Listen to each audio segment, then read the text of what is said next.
Tris made this.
All right, my good people. Yo, what's happening with y'all this evening?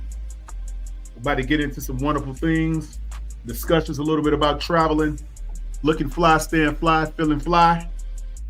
We're about to chop it up a little bit. Sit back and relax for a second while we load up. Let's get it.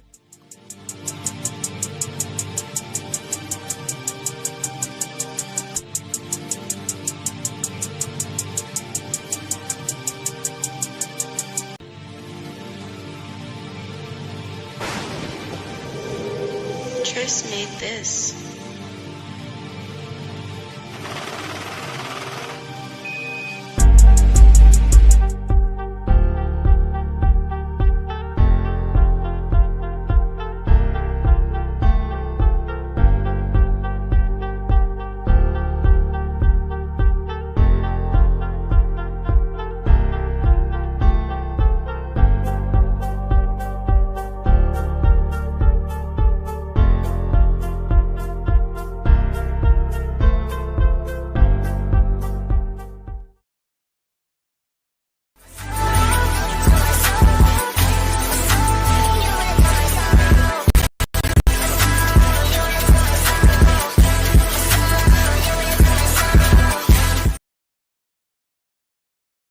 All right, good peeps.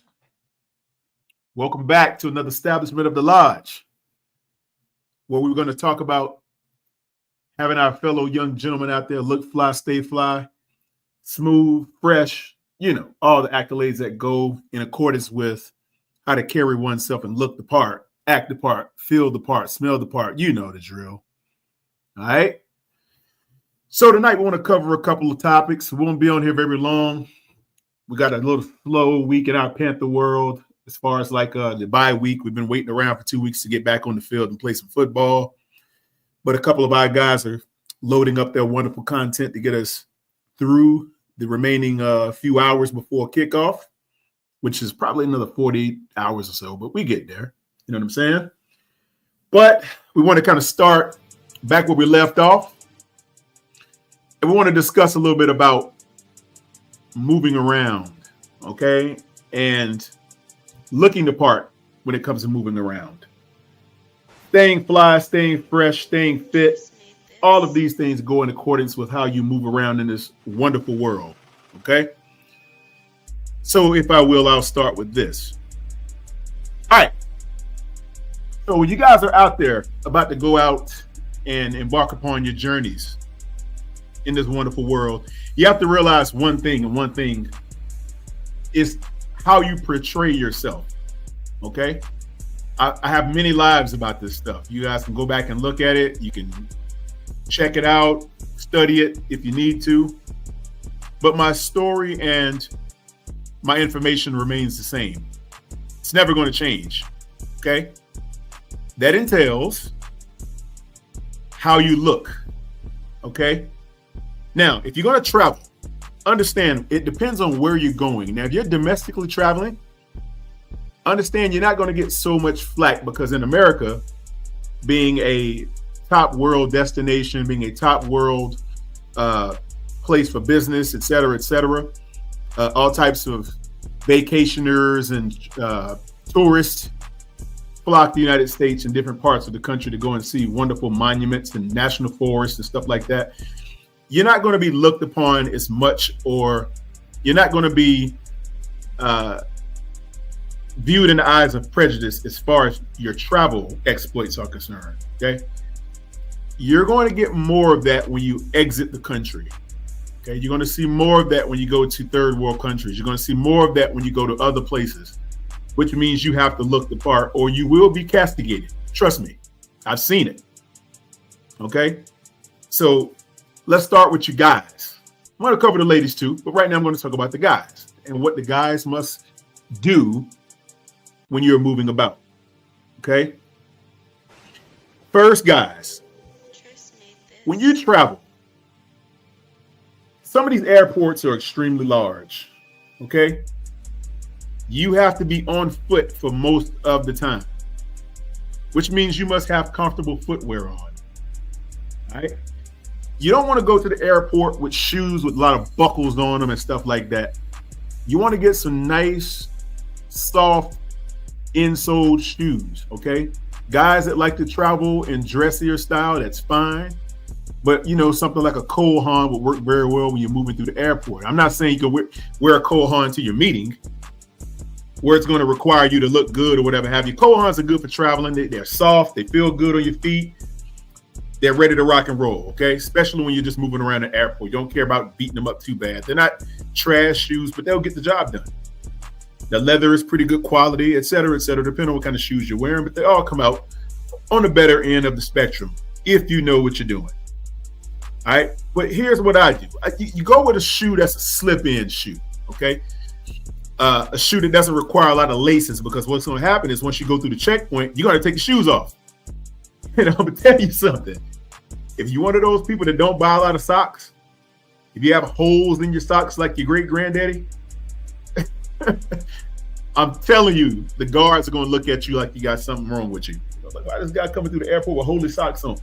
Make sure you wear shoes that are accessible and you can quickly get them off. All right? That's number one. Make sure your shoes are nice and clean. I'm telling you, man, it's nothing like a person that goes to the airport that takes off a shoe that doesn't look very clean. I've seen people personally run to the other side of the checkpoint when they see people do that, because you don't know what kind of smell is going to come out of that shoe, number one. All right, I'm not trying to be funny for people out there. I'm just trying to prepare you for the onlookers and the people that's in your vicinity, how they're going to look at you when you take off a beat up shoe. I'm saying you are a representation of oneself, no matter where you go, why you're going there, and how long you're going to be there. It doesn't matter. You have to move around in a good condition, okay? You don't have to wear a pair of Louis Vuittons when you're traveling, but they better not look like you got them off of the clearance rack at your local Goodwill. Because if they look like they smell, they probably do smell. All right? So first off, footwear in traveling is extremely important. Not because it's just the style, but because of the comfort on your feet. I've been to a lot of airports. Okay, I've moved around the airports, pretty much most of them in the United States. And I'll tell you right now, some of them are extremely large. I'll give you an example. The freaking Phoenix Sky Harbor Airport. Oh my God. Oh my God. If you have traveled in that airport, you know exactly what I'm talking about. Moving around in that sucker, you have to understand where you are going, how long it's going to take you to get there, and what your purpose for going on either side of that airport is supposed to be. Because it's shaped like an extra large horseshoe, meaning there's no connector that goes between it. You have to walk around a big U to get from one side of the airport to the other. And if your flight is on one side, you got to walk that big U to get to the other side. And I'm telling you right now, if you have on bad footwear, whoo, I pray you. I pity you, because I've seen women walking around in high heels trying to get over there that have never been there before. This lady stopped me one time. She said, "Where's gate A?" I said, "It's on the other side of the airport." She's like, "Where is that? Like there?" I'm like, "No. It's like a 15 or 25 minute walk. You're going to be walking forever." And I look down at her feet and I'm like, "Is that what you're wearing to get to your gate?" She's like, "Yeah." I'm like, you should have wore some sneakers or something, because you're going to be walking for quite a while. And their people movers in Phoenix are terrible, by the way. And I'm like, woo, good luck. And I took off booking it up. But I had on a pair of nice little, dress shoes, but they weren't ones with a bunch of laces on them. I had the slip-ons, real in, real out. Boom, I was good. But she had on these high heel shoes, and she was walking around, and I made it to the gate. I'm sitting over there chilling, waiting on my flight to come through. I look up, and finally the lady comes walking down, and man, the look on her face. Woo-hoo. And she walked right past me, and she looked at me and said, "Oh, I made it." I said, "Well, are your feet in good condition? How do your feet feel?" She was like, "Sir, it's tough." I said, "Yeah, when you travel through Phoenix, if you got a layover here, understand you must have very good footwear in that airport." Same thing at LAX. That one too. Same thing in Denver. You better have good footwear when you move around, or you're going to be hurting. Okay?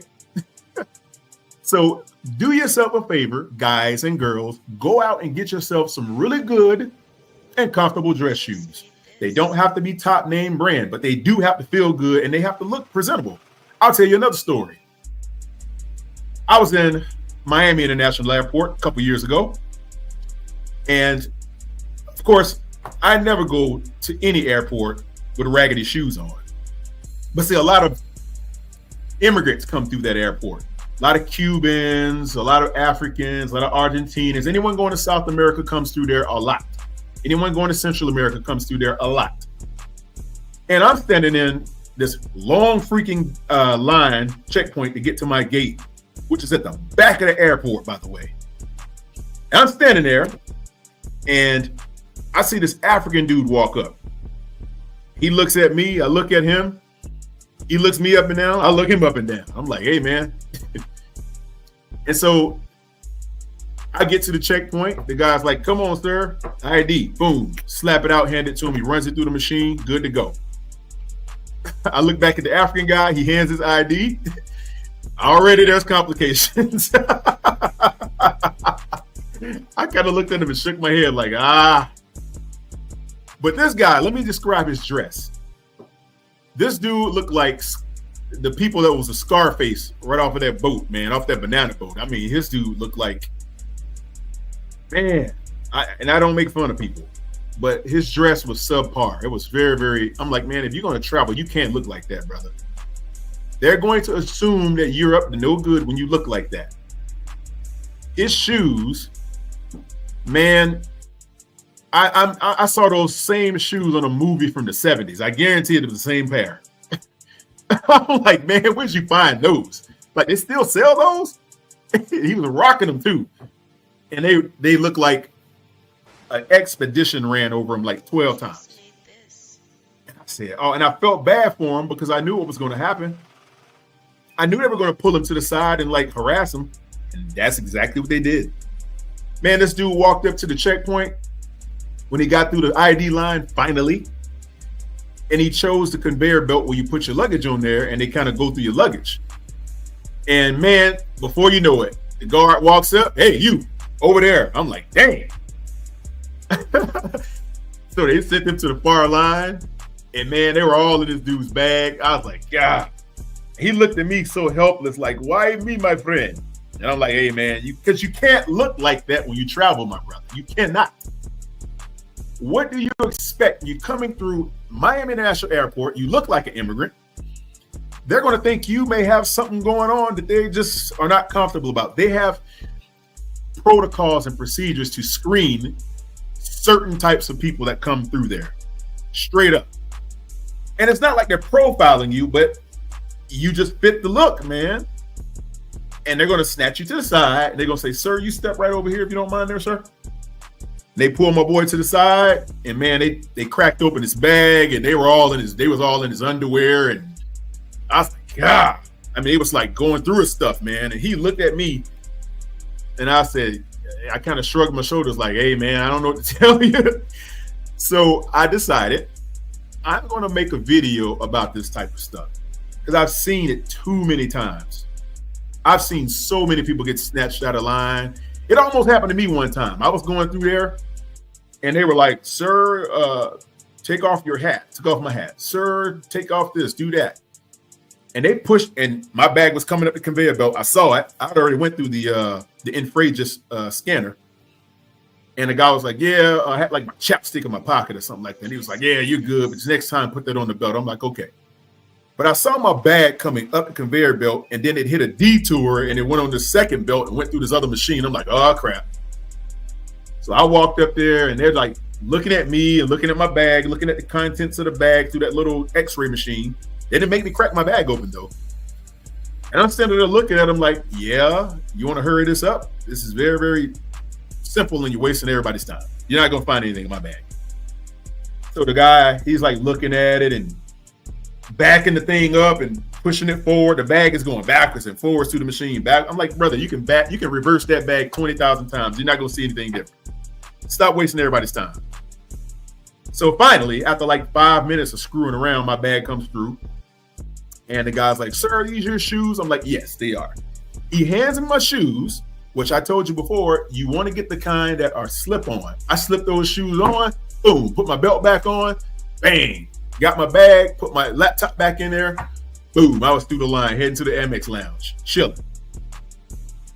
But I'm telling you guys, and girls, ladies, and gentlemen, please make sure your footwear is intact. Not only because if you have bad footwear, it's ugly, it's because you have to move comfortably.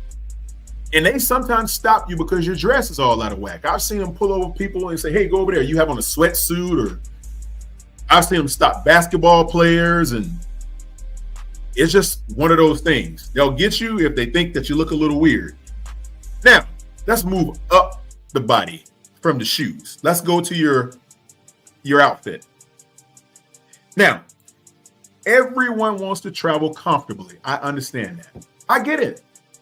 You want to be on the plane where you can lay back and chill and all this good stuff. That's fine. But understand, depends upon where you're going. You're going to be inconvenienced to a degree. You can run the risk of them pulling you to the side and holding you up for 35, 45 minutes because they want to check you out. But if you look like an immigrant, if you look like you came off of a refugee boat, they are going to stop you and put you to the side. I am telling you. I've never seen one person that looked like an immigrant get through that line unscathed. It's not going to happen. Stop fooling yourself. When you go through these checkpoints, you better look like you don't look like an immigrant or someone that hasn't showered in like 14 days. Okay? You don't have to look like a supermodel, but you better look like you're clean. You better look nice. And you better look like you know how to travel too. You can't look like this is your first time going through the airport because they're going to say, this guy's moving around a little weird. Sir, do you want to step over there? Ma'am, do you want to step right over here for us, please? They're going to take out the wand. They're going to get all up in your butt crack and all that stuff with it, and it's going to be bad. Okay? They may even pull out that latex glove on you if they put you in that room.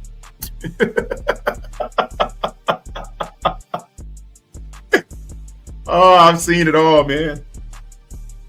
So you want to move in style. Now, what does that entail, moving in style? Simple.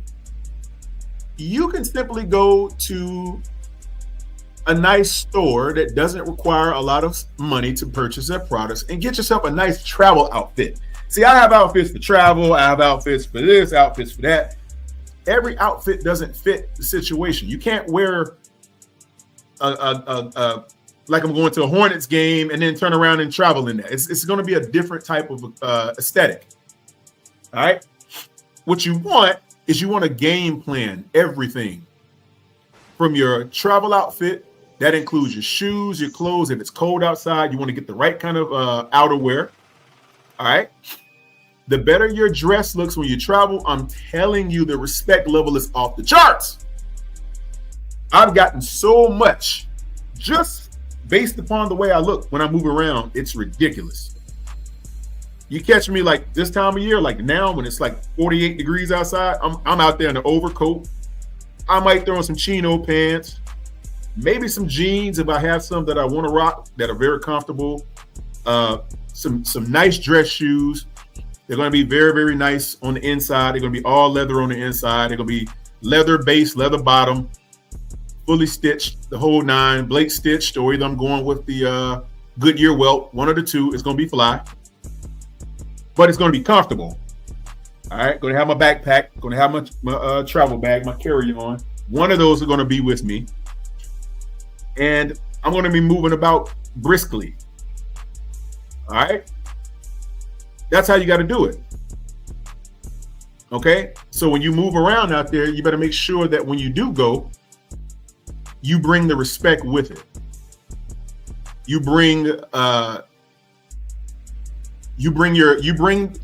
way that you want everyone to see you. You want to portray that when you're moving around out there. Okay. Now, what's worked for me is I game plan with the right attire. I put on the right stuff. I get ushered to the front of the lines. I get the food that I want. I get all the good stuff, man. They say, "Hey, sir, how are you?" Yeah, come right up here to the front, sir. And people look at me like, "How's he able to do that?" It's not a mystery. They actually grab the people that look nice. I've even been upgraded on flights because you dress nice. I remember I was in the airport one time. I was going to Boston, and I was standing in the airport, and I was, checking my bags or whatever have you. And this lady came out from behind the counter. She looked around. She kind of scanned there's a little section of us standing up, probably about 20 people or whatever. We were standing over there waiting. And she looked around, and she was looking at us up and down, right? And I said, why is this lady staring at us like that? I looked at this guy that was beside me. He was like, I don't know. And this guy was dressed very nice too. But I didn't know the guy, but I stayed close to him. He stayed close to me. He understood the game. So did I. Before you know it, she passed like 15 people that were in front of the other 20 people who actually looked like they knew what they were doing and who looked like they knew how to travel, and et cetera, et cetera. She walked up to us and she said, "You guys going to Boston, right?" "Yes, ma'am, we are." I may have some comps for you guys. I may have some upgrades. You guys want to check them out?" "Yes, we do." We roll over there so quick, and she offered us upgrades like pennies on the dollar. Like I went from economy, because I wasn't trying to, fly first class or anything like that, but she put me in the first class area for like an extra $40. And they do this because they run out of first class, and the front of the plane isn't always sold out. Sometimes it is, sometimes it's not. But if you look good, they want those people in the front of the airplane when people come on board. They're not going to put the refugees in first class. Even if you have the money, they're not going to put you up there. I'm telling you. I've seen them tell people, "Well, sir, looks like first class is going to be a little, we're going to have to move you back a couple of rows. You'll still be taken care of, but we're going to have to move you backwards a couple of rows. And we're sorry for the inconvenience." But if you book regular coach and you look the part when you check in, they will automatically offer you upgrades. Happens every time. All of those flights are not sold out. Okay. So when you walk through the airport and you look like you got something going on, trust me, the flight attendants, the gate agents, they understand this. They need to sell flights, but they need to put the best looking people on the front of the flight so that it gives the air of confidence of the kind of people that fly their airline. They do not want to look like Spirit. Okay. They want to project the imagery that, hey, we only fly the best people in the United States around.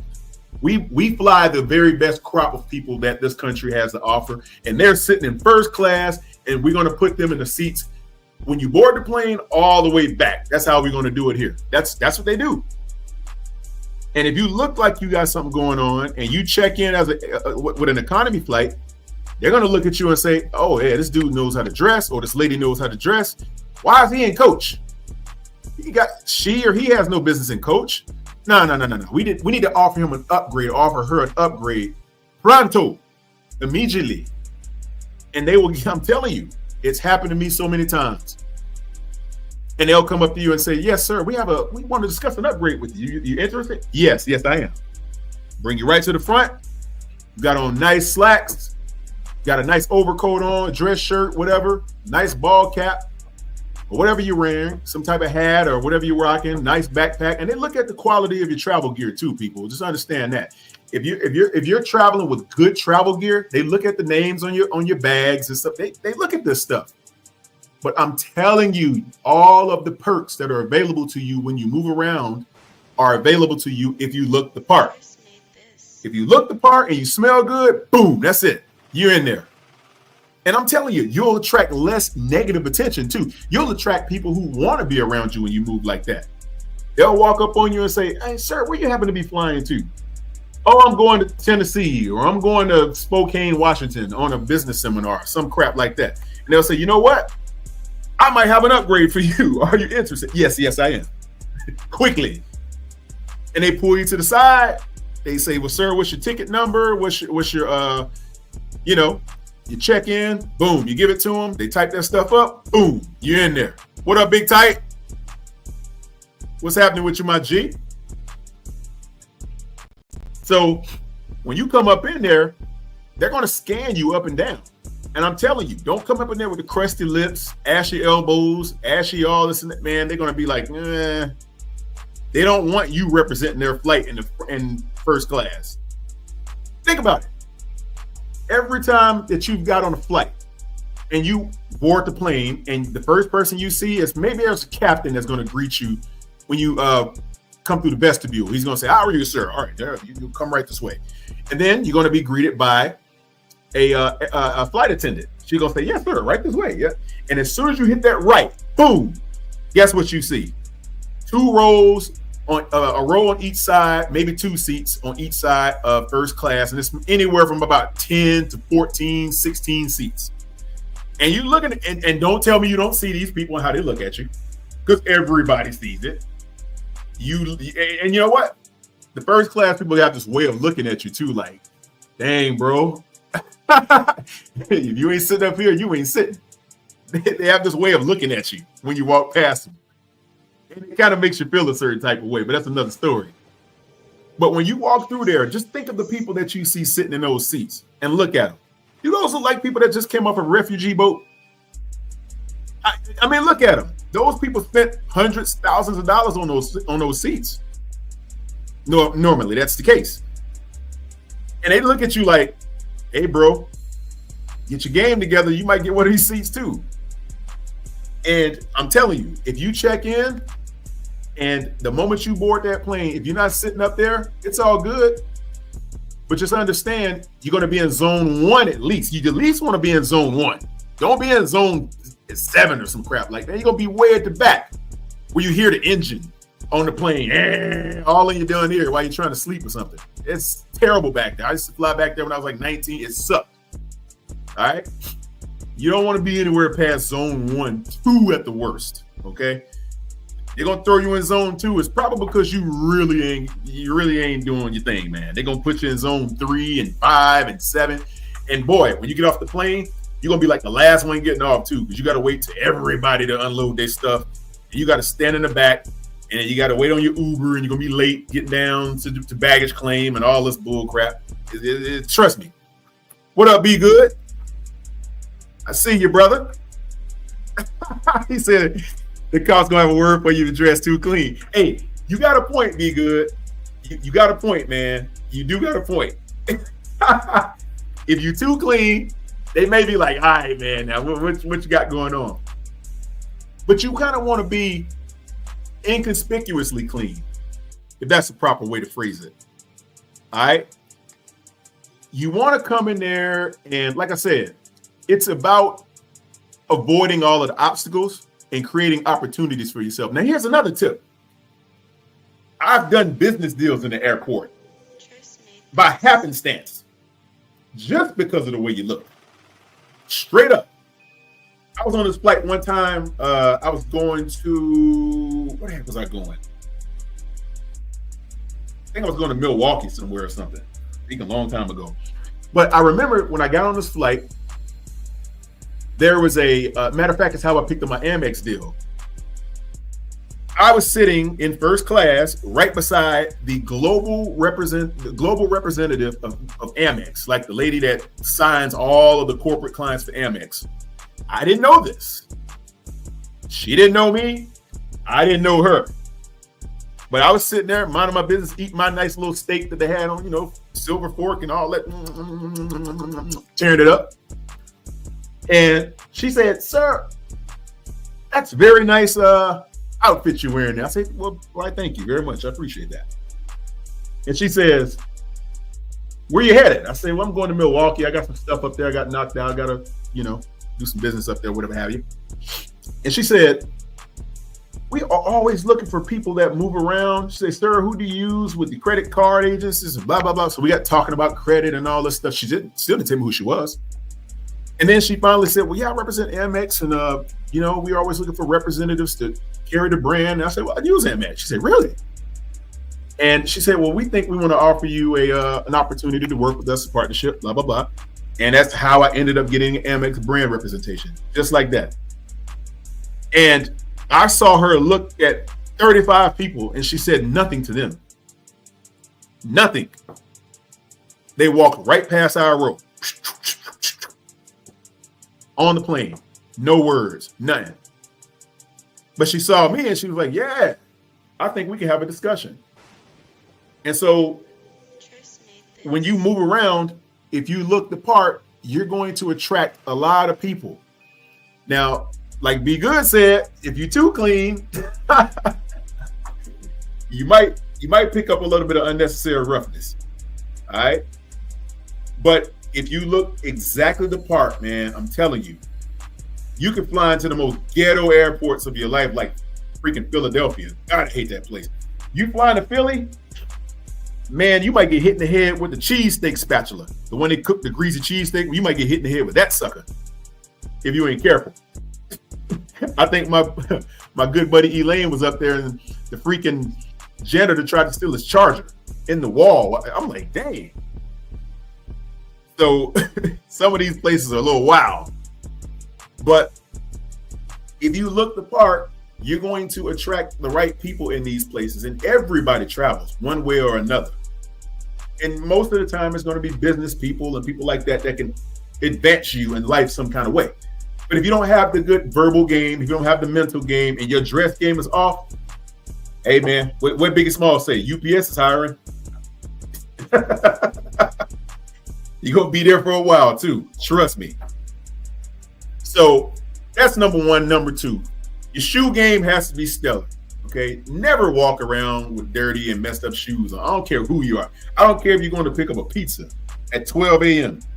Don't put on some shoes that you just mowed the lawn in. All right. Don't do that. Put on some shoes that people are going to want when they see them, when you move around. All right.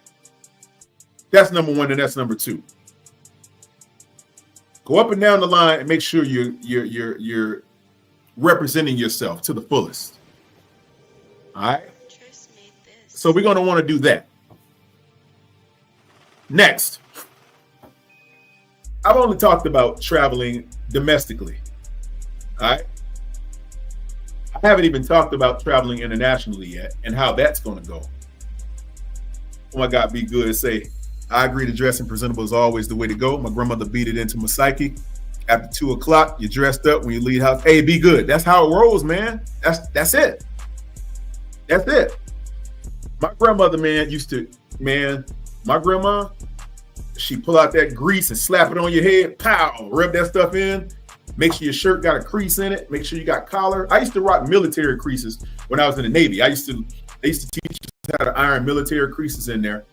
And my grandmother used to iron my stuff, and I learned a long time ago how to be sharp. My grandma, she's like, look, you ain't gonna go out there looking like crazy stuff with me.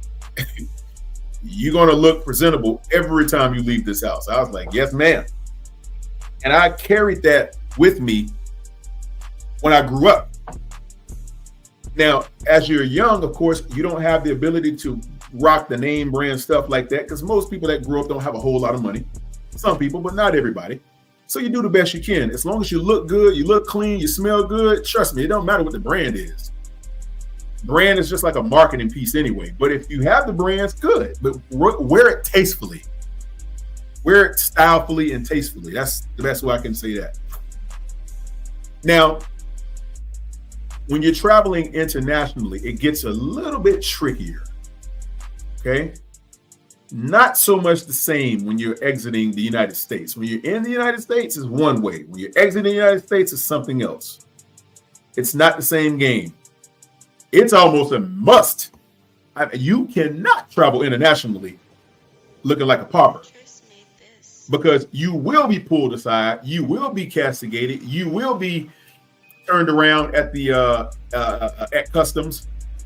They're going to go through everything you got going on when you move around like that. All right. Now, I'm only saying when you travel, you need to look like you got something going on. I'm not saying when you touch down in some of these third world countries, you need to look like that, unless you got security with you, because you're going to be targeted. You might even get targeted in the airport if you look too good. But the fact of the matter is, it depends on where you move. Like, for instance, when I walk through the airport, I'm very careful. I look to find them. I look for the pilots. Okay, that's how I roll. I look for the pilots. When I see a group of pilots walking, I get behind the pilots and walk behind them, and everybody gets out of the way. That's what happens with me. And so I come in, let the pilots do their thing. I step to the side, get behind them, and them dudes know how to clear a path, man. You walk behind those pilots, you are good. And it's a wonderful thing. And you start up a conversation with the pilots, and you end up at the same hotel with them, and they're talking to you on the way to the hotel. Hey, man. And now you got some friends that fly. You got some pilots that fly. You have a little bit of airline buddies or whatever have you. That stuff is cool. I do that all the time. Works for me. You know what I'm saying? So that typically is the way that I like to roll when I'm moving around. It works like a charm. All right. So I'm going to drop a link here for my good people who want to come up and say a couple words. I'm not going to keep you guys long tonight. I just want to take advantage of, I don't know if I want to call it NFL Saturday or going into NFL Saturday or Friday or whatever you want to call it. But we're going to take this time to kind of go over some stuff. Hey, if you guys want to come up and talk a little bit about your travel exploits, stories about your traveling, if you witnessed some of the stuff that I'm talking about, if you've seen people snatched out of line, treated a certain kind of way because they look a certain kind of way. Hey, man, it's par for the course. It's a commercial world. And if you ain't got your game together, I'm sorry, man. It's going to be a little bit of wild stuff going on. So, Big Tight, be good. You guys in there, y'all want to come up, man? I'm going to drop a link for y'all. Y'all come on up here and say some stuff, man. Get you guys up here. Link in the chat.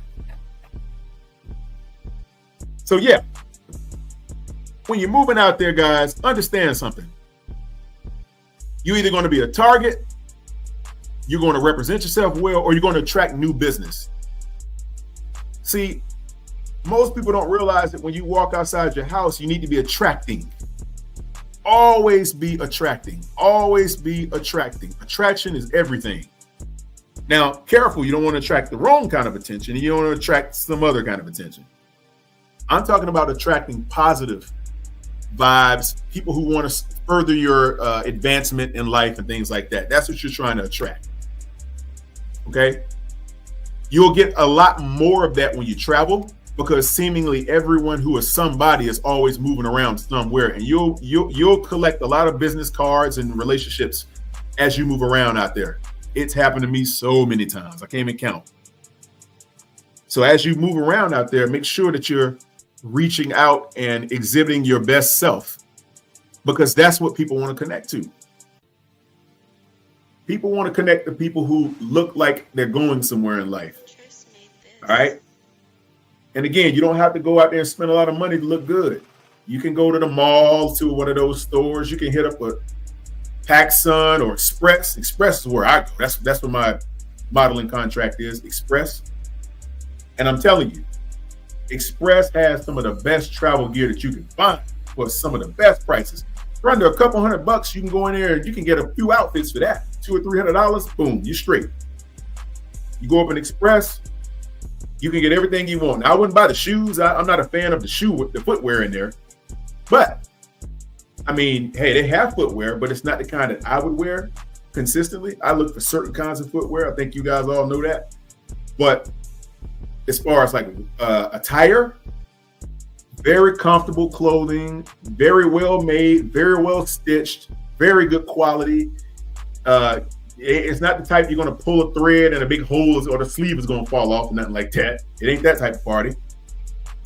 But it's the kind of stuff that when you put it on, is going to yield the right type of attention. And it's going to feel like good quality clothing. It's going to look like good quality clothing. It's going to pass the litmus test. So as you move around wherever you go, especially when you travel, people are going to see it and they're going to say, yeah, that's dope.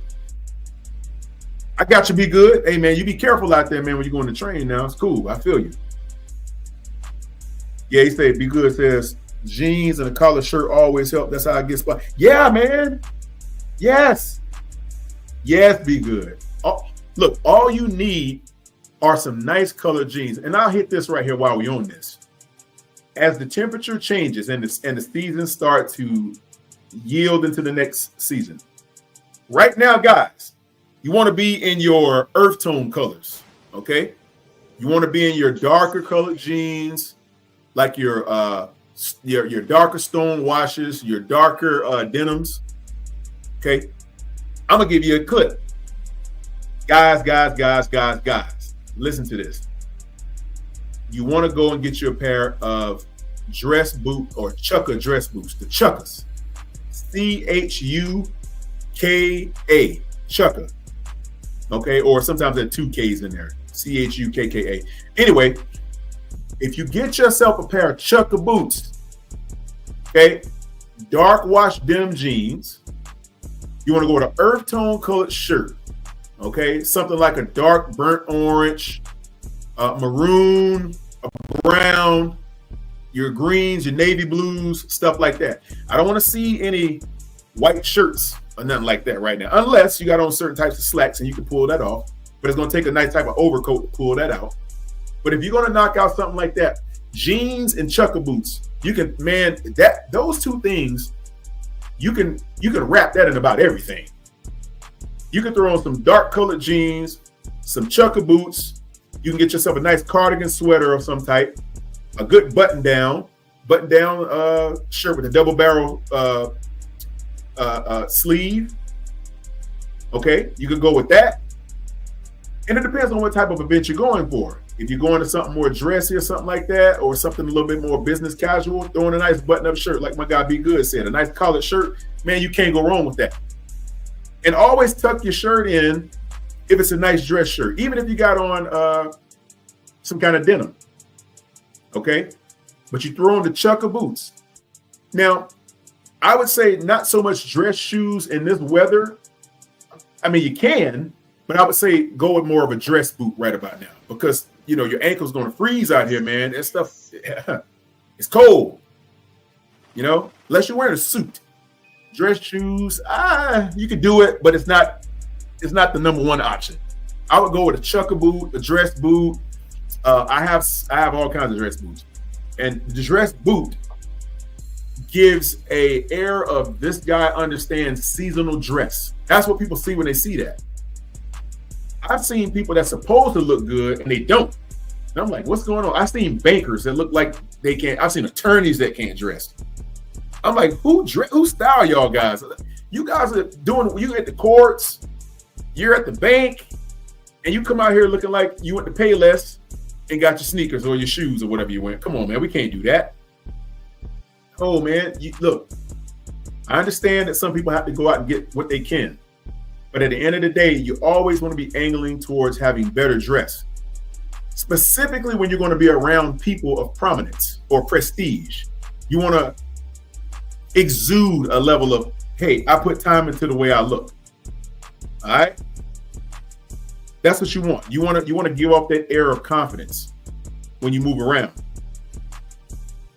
All right? This time of year, you can hit it good right now. I love this time of year. This is my favorite because I can throw on about everything. When the air is cool and brisky and the wind is hitting you in the mouth, like that Chicago weather. Chicago's in the house. When that kind of weather is hitting you in your face, look, a nice scarf, bang, okay? A nice beanie cap, cardigan sweater, dress shirt, overcoat, dress jacket, chino pants, dress pants, whatever you want to knock out, you can kill it. But here's the kick behind all of that stuff. Make sure your stuff fit. That's another thing. Don't be out here wearing those extra baggy clothes that look like your granddaddy gave it to you. Okay? You don't want that. Make sure your belt doesn't look old and raggedy. Make sure you have a nice belt on. Make sure your belt matches your shoes and your watch. The straps on your watch, guys. Okay? Your straps on your watch and your belt and your shoes all have to match. Don't let me catch you out there with a black watch with a brown belt and some dark brown shoes. What the heck's going on, man? We can't do that. We have to coordinate. Like the dad said on, like Clarence Witherspoon, like what's my guy's, John Witherspoon said on Boomerang. You got to coordinate.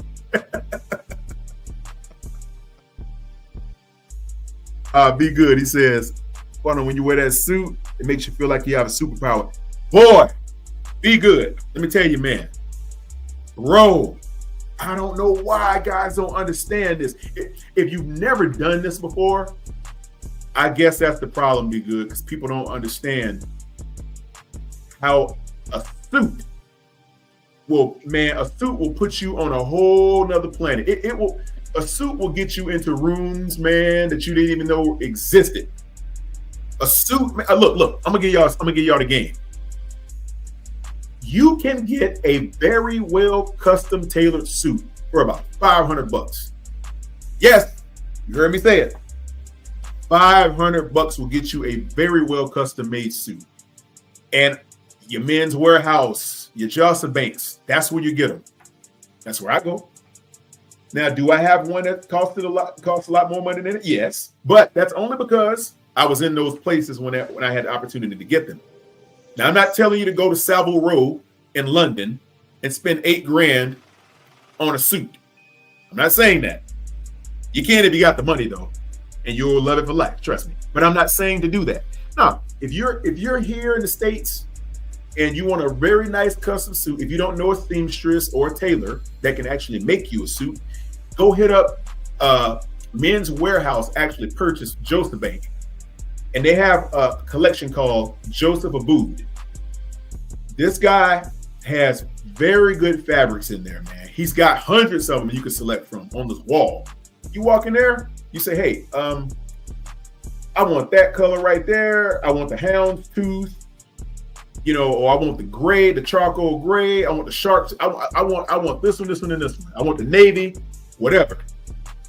And they will proceed to take down the fabric that you choose. They will measure you from the rooter to the tutor. They will wrap you very well in these items, in this fabric. They will even allow you to choose your lining. They have 25 linings you can choose from. And you'll think to yourself, I don't know how this is going to fit. Because you think about when you go to most stores, men's stores, the stuff they have is on the rack. Well, you're not buying off the rack. You're going to have your suit custom cut and custom made according to your physique. That's what you want, guys. So if you can scrounge up about $400 or $500, it's the best money you'll ever spend. I'm trying to tell you, when you put that suit on like that, man, you feel like $10 million. Not $1 million, you feel like $10 million. And trust me, everyone that sees you walk around with that sucker on is going to stop and turn around and look at you. Happens to me every time I wear mine. It's a great feeling, especially when you're trying to elicit a sense of accomplishment. Okay, if you're trying to look and feel accomplished, this is how you do so. You rock a suit that the average person does not have in his closet, because you can go and find a suit off the rack, and that's one thing. But when you put on a custom cut suit, man, I'm telling you, a custom cut suit and some premium dress shoes or some premium dress boots, whew, telling y'all, have no idea. That will get you into some rooms. When you travel, it will get you into some rooms. I've traveled like that before, and I've gotten invites to restaurants. I remember one time I was going to Miami. It was so hot. I don't know what I was thinking about when I wore this suit. I had a suit on, a travel suit that I had. I said, man, I'm gonna rock my suit. And it's light. It's like a lighter suit. It's not heavy. It's not a full wool suit like I'd wear right about now. It's kind of a lighter type of suit. It's not linen, but it's not polyester. It's kind of like a mix. But I said, I'm gonna rock my suit to Miami, man. Because I said, I just feel like wearing a suit. I go there. And I put that suit on, and everywhere I went in the airport, from Charlotte to Miami, they were like, yo, where'd you get those shoes? Where'd you get that suit? That suit is dope. And I remember when I landed, I came out of the vestibule, and there was one of those dudes that was holding a sign for somebody. He was like, are you Mr. Lee or something like that? I said, no. He said, you look like a Mr. Lee. And I was like, what do you mean by that? He was like, you dress like you one of those guys that would get picked up by car service. I said, I generally do, but today I'm not. I was going to rent a car that day. But he was like, well, hey, man, we have a luxury car dealership, and we want you to come out and check us out if you have time, if you're in town. I'm like, yeah, cool. Give me a card. Boom. Gave me a business card. Next day, I had about 2 or 3 hours, and I went over to the luxury car dealership, and I met a couple of my business partners over there because they knew the place. And we went over there and just drove some cars around for a while, and I met all types of people over there. All kinds of relationships got kicked off. Just a beautiful situation. All because you look like you got something going on. Let's see, Be Good. He says, Cam Newton, I think he still sells suits. I had one from Belks if you can't afford to get. Hey, Be Good. I have a couple of Cam jackets. The Made, I think is what he called it. Made. I think it's called Made. Yo, you can go to Dillard's or Belks. They sell Cam stuff now in all those stores. I've seen it. I go in there sometimes and I'll grab a sport coat because they got really good fitted sport coats. Like, it's not custom, but it's very, very close.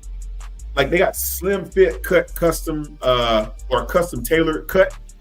But if you're not like an overweight dude, if you like have very good contouring on your body, like if you have a slim muscular build, Be Good, I believe you like maybe a slim muscular build yourself, it might work for you.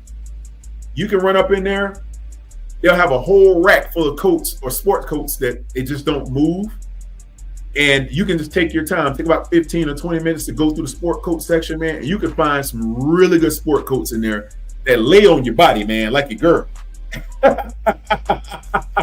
How your girl lay on your body? That's how the sport coat will lay on you. Like that.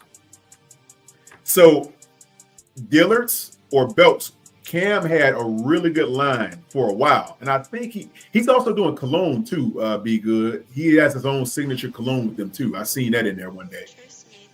But Cam sport coats, man, they were all right. They were a lot better than Steve Harvey's. Don't buy that crap. Get the Cam one. The Cam one was nice. Like, I had one. I think I got rid of it, or I kind of outgrew it because I was a little bit heavier at the time. But when I did a custom, I slimmed down. I was like 220, 215. And I was like, yeah, I need to get back down to like 205. So I did, and then the coat was all too big. I could have got it trimmed or whatever. I could have went to the tailor and did it, but you can't buy a bigger jacket and try to come small. It don't work very well. So I said, but the selections on the rack were very, very good, man. When I went in there, I was surprised. And I went up the line and was like, yeah, this is pretty cool. I grabbed like 2 of them. And yeah, Cam's signature coats aren't that bad, man. They actually fit pretty well, I must say. And I got a little bit of compliments one time I traveled in one too. And but if you go to Dillard's, you get pretty much the same stuff. But that Joseph Abboud, man, I'm telling you, you ain't got to spend hundreds and thousands of dollars. This guy has some of the best pre-made tailored jackets and shirts. Like, he has premium dress shirts, man. The ones that are thick, feel like a tablecloth. Those are the dress shirts I like. I don't like those ones in the packaging, that thin stuff. It's like a handkerchief. I don't want no shirt made out of that. I don't want that. No, thank you. No, I want that thick material. It feels like a handkerchief. I mean, like a tablecloth. And you can get your initials sewn into the sleeve and all that. I don't go that far, but you can. And you can get those non-iron dress shirts too. The ones that when you pull them, like you can stuff it in your closet full of all your stuff, and you can pull it out and it won't even be wrinkled. That kind of material. And I have a friend of mine. He actually created his own accessory line. He has this thing called a Perky collar. You can put that thing in your collar, and if you're not wearing, because you guys already know, if you're wearing like a dress shirt, sometimes the collar, when you leave the top button open, if you're not wearing a tie, it'll kind of like lay on you all funny. It'll be like laying to the side. Your collar won't stay upright. It's the ugliest thing in the world when your collar does it. It just makes your whole outfit look worthless. But the Perky collar is a little plastic device that he actually invented. He patented it and invented it. And what you do is you flip your collar up like you're gonna put a tie on. You put the Perky collar around your neck. It's a piece of plastic, and you flip it back down, and it makes your collar stand up.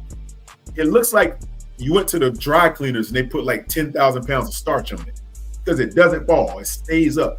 It looks amazing. I wear it every time I wear a dress shirt and I don't wear a tie. The Perky collar is what it's called. You Google it, Perky collar. My guy owns it. A friend of mine owns it. And I went out to the mall. I was like, yeah, let me get that. Let me get one of those handkerchiefs. Let me get a couple of those gator belts to match my gators. The whole 9. Hooked them up. And that Perky collar, man, it hits. Here's another tip. When you wear your dress shirts, you know how you get that muffin top effect when you tuck your shirt in, you put your belt on, and then your shirt kind of comes out a little bit and it starts hanging over your belt line. God, that's so ugly. That's ugly. Ugly. You avoid that by my guy Perky collar again. He makes this little buttons that it's like magnets. And you put your shirt on and you clip the magnet on the inside and outside of your shirt, and then you tuck your shirt in. And what happens is when you put your belt on, the magnets on the inside of your shirt, when they come up and let's say you're reaching up for some peanut butter or something, or the cereal on top of your refrigerator or whatever, the little magnet clips on the inside of your shirt, it hits up against the inside of your belt, on the inside of your belt loop, but it doesn't let your shirt come out. It keeps your shirt tucked in. So it's little tricks like that, man, that just make all the difference. So I wear all that stuff. So that way you don't have to walk around, keep tucking your shirt in every 5 minutes. Let me see. Be good. See you at the gym. I got you, brother. Yeah, I'm going to do another live soon, man. I'm not sure exactly when I'll do it. I'm doing this tonight because obviously Elaine is moving around and we weren't able to launch our 3 Feet and Rising podcast on the rise. I'm going to be tearing that up. But we're going to probably get back to it as soon as Elaine is free from the travel when he's moving around down in Colombia right now. So BJ and I'll probably get together and knock out something while we're waiting on Elaine. I'll probably do another live soon. I'll do one and I'll hit another area of expertise I think you guys might need to know about, but that's pretty much it, bro. So you want to jump on anytime, Be Good. You're welcome, brother. You know it. Anytime. Yeah, so link in the chat for anybody else that want to jump on here. If you got the moment, if you guys want to come in and listen and jump on this stuff, talk about some areas of expertise, we can do that. But if not, like our good brother Unc say, I'm about to get the heck up out of here. about to jump on. But yeah, everybody, I just wanted to take a minute to talk about style and travel and where you should dress and how you should avoid pitfalls and things like that. How to get, upgrades and good meals and discounts and stuff like that based on how you move and what you look like. Trust me, it is a thing. I know that it shouldn't be. Okay. It shouldn't be a thing, and it shouldn't be a prejudice or whatever have you, but it is, unfortunately. It's fortunate, but it's unfortunate, but it does exist when you're out there moving around, everybody. Ladies, I didn't get to cover y'all, but I'll say this about the ladies when you travel. Okay. All right, let me just say this. I know the ladies love these leggings and stuff like that. It's cool. Us guys, we kind of like them. But when you travel, it's the same thing for women. Now, and I'm going to tell you why. When you go through the checkpoints, there are female officers at the TSA. It's not just guys up there harassing people. There are women there harassing people too. And trust me, they point the women out real fast because they're the only ones that can frisk another woman. So they're always on these ladies that come. I be watching. I'm like, dang. They'll grab a lady in a minute and be like, take off your shoes, and they'll just be patting the lady down. Just, The men can't touch them. They can use the wand, but they can't put their hands on them and frisk them. But the women TSA officers can. They can like pat your legs and stuff. I've seen them do it. And so it's like when you ladies travel, you want to kind of adopt the same mentality. You want to also elicit a look of prominence or prestige when you travel. You don't have to be Paris Hilton or Nicole Richie or any of these people, but you do want to look like you didn't just fall out of bed. Okay. Nicely done hair, nice fragrance, clean blouse, whatever. I see a lot of ladies sometimes come through there with sweatshirts and stuff like that. And I'm like, yeah, you're going to get the look sometimes when you walk in there looking like that. I've seen it. I mean, I've seen one time I was in the airport. There were two women in front of me. One lady, she had on a like a Walmart sweatsuit. I said, all right, it's going to be interesting how this happens because I always try to figure out who's going to get pulled to the side when I'm waiting in line. I look ahead. If I'm waiting in line to get up there, I'm like, yeah, that guy's going to get pulled out. That lady's going to get pulled out. That guy going to get pulled to the side. And I'm right most of the time. So it's two ladies in front of me. One lady looked like, man, she was going to the Upper East Side of New York City in Manhattan. I mean, this lady looked like she lived in a penthouse on Park Avenue. Like that. This lady was fly. She had on nice fly gear and her travel bag probably was a few $100. Just the bag. I said, yeah, this lady's, yeah, she looks the part. No one's going to bother her. I promise. Other ladies, she had one of these little rolling gym bags. It's kind of like it's like these Adidas. It's like a Nike or Adidas bag that looked like a bag you take to the gym, a basketball bag or something. You put basketballs, but it had wheels on it. And she had on like the sweatsuit and some type of a Yankees ball cap or something. Now she looked very comfortable, but I knew it wasn't going to end that way. Went through the line, and boy, you know it. Yep. They say, ma'am, you mind stepping over here? I was like, yep, there we go. And they looked at that one lady that looked like she had it going on. They were like, yeah, come on, man, right here. Boom. She got through the line in like 2 minutes. The other lady was in there for like 13 or 14 minutes. And that's in domestic airports in the United States. It's not like the airport in Belize or the one in Caracas, Venezuela. Okay? It's not like that. You fly into freaking Bogota in Colombia, trust me, they're gonna be looking at you funny when you dress like that. They're gonna be like, yeah, they're gonna move you to the side. Fishboy, what's up, my G? What's good with your fish? We're just talking about style and how to travel around and look good, man. That's what we're going over. How to dress right. If you're just jumping on, we ain't talking about a whole lot. We're just kind of giving everybody a little bit of game. Oh, well, we're talking about Fishboy. We're talking about dress like when you travel. Like, I'm telling people when they travel, don't look like a refugee. I told some stories about that in the beginning of the live. Like the African dude I saw going through the airport one time. His shoes looked like he got them from 1971 somewhere. I'm like, bro, you won't get pulled over. And anytime you go to an airport and you look like that, they're going to snatch you out of line and they're going to put you in another line and they're going to check your bag. They're going to zip your bag open and they're going to start they're going to start rummaging through your bag. Like, and if you look like you don't have on deodorant, if you look like you didn't iron your shirt, if you look like you didn't get a line up or a haircut, or if you look like your socks might have holes in them even before you take your shoes off, yeah, you're getting pulled over. Straight up. That's what I'm talking about, how to dress, though, Fishbowl. It's very, very important when you go places, man. The look gets you in the rooms. It gets you respect. It gets you all type of acknowledgement. It gets you all the wonderful things in life, man. You already know how that rolls. Fishbowl, so I got pulled out of line at the airport once. Long hair and long beard. Yeah. You see what I'm talking about?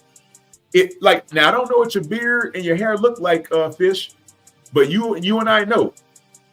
If you came out of that thing looking like Jesus, they're gonna be like, yeah, come over here, man. Let us holler at you for a second.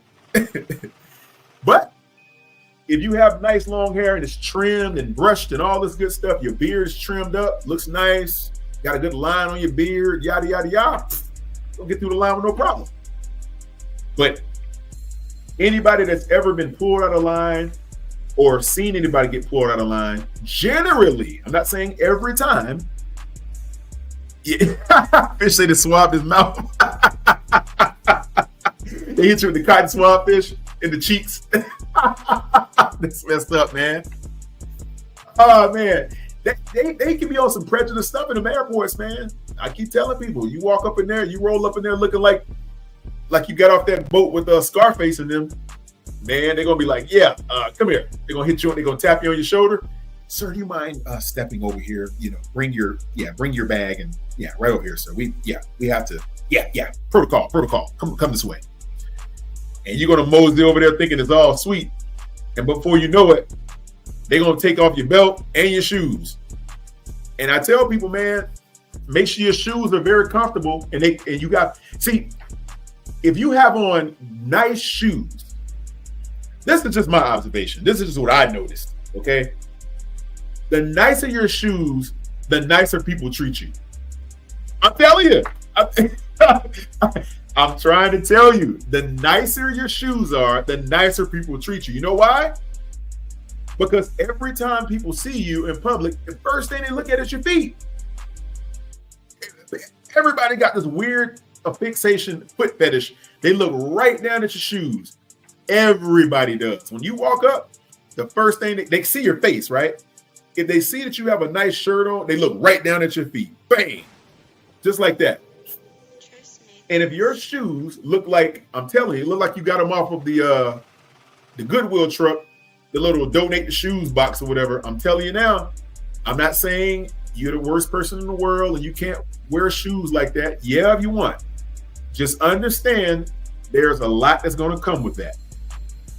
You will be castigated.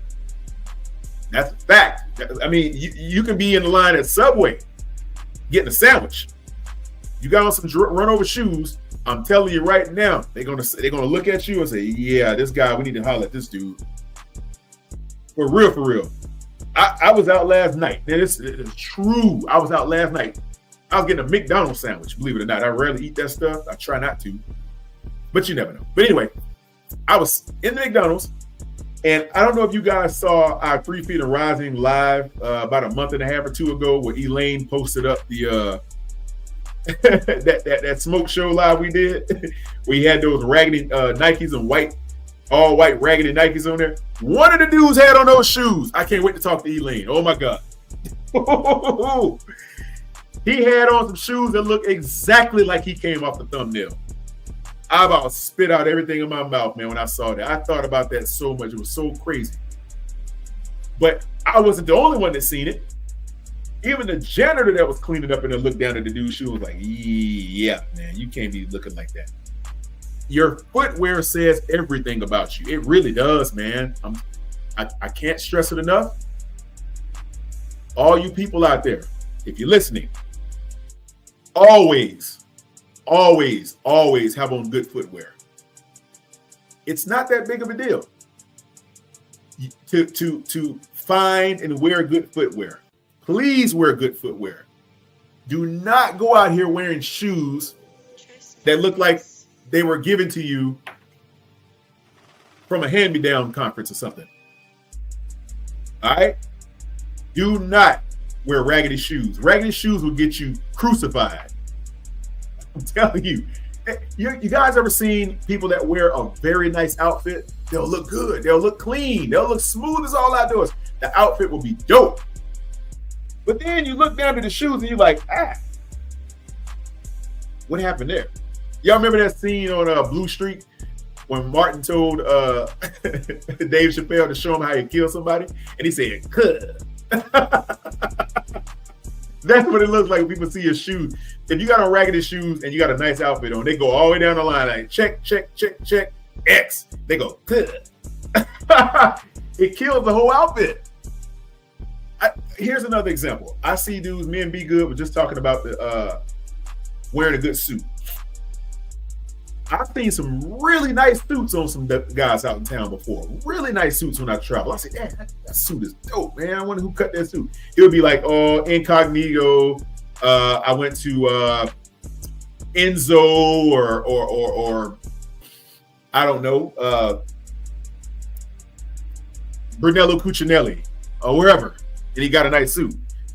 But then I'll look down and I'll see the shoes, and I'm like, what happened there?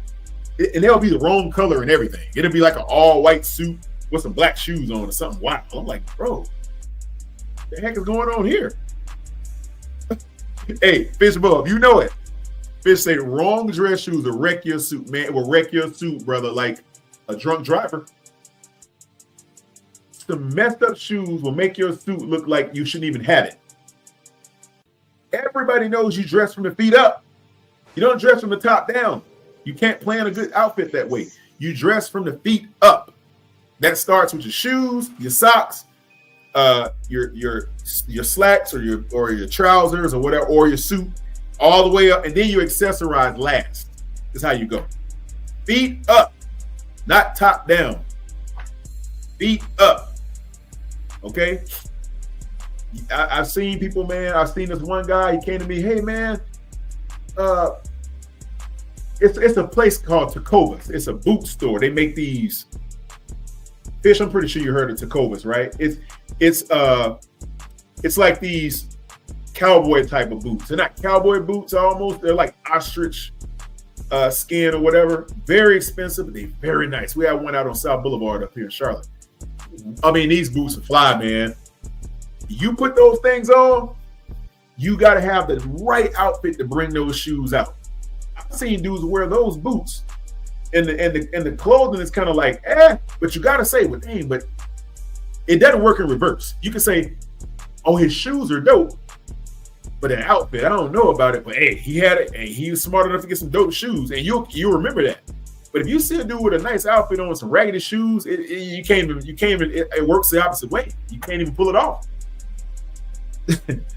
Fish said, yeah, Tecovas. Yeah, there you go. See, you know about it. You know about it, Fish. He said it was square-toed public defender shoe. Yo, hey, Fish, those square-toed shoes, man, went out back in like 2000. Man, yo, those shoes are terrible. If a bug crawls in a corner, you cannot kill that bug with them square-toed shoes.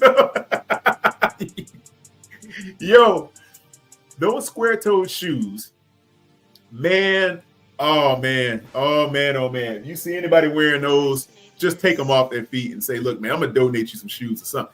I haven't seen anyone with those on in a while, but if you wear square-toed shoes, you already know a person don't know anything about fashion and how to dress, man. You're like stuck in 2 decades ago, 2.5 decades, to be frankly honest with you. You wear square-toed shoes, your life is over. Straight up. Try to go to the airport and get an upgrade in the first class from square-toed shoes on. See what's gonna happen. Man, they might motion security over there with the drug dogs to sniff you out. Wearing them things. They're gonna be like, sir, you definitely. What decade did you step out of? Security. We have a square-toed defender up in here. A square-toed offender. Come and check him out. Hey man, I seen a dude wearing some of those one time with some white, some crew socks on, some white crew socks. I fell out. I was like, oh my God, this guy can't be serious. Can't be serious wearing that. I lost my mind, dude. I fell on the floor. I was like, yo. He had on some square-toed black dress shoes. The leather, I was like, okay, maybe that's all I can afford. But if that's all you can afford, man, you either got to not wear those and wear some sneakers, or if you're going to wear those, you got to change the outfit, or you at least got to put on some decent dress socks. I mean, but this isn't a fact. This isn't a matter of people that can't afford it. It's a matter of people not knowing what to do and how to look.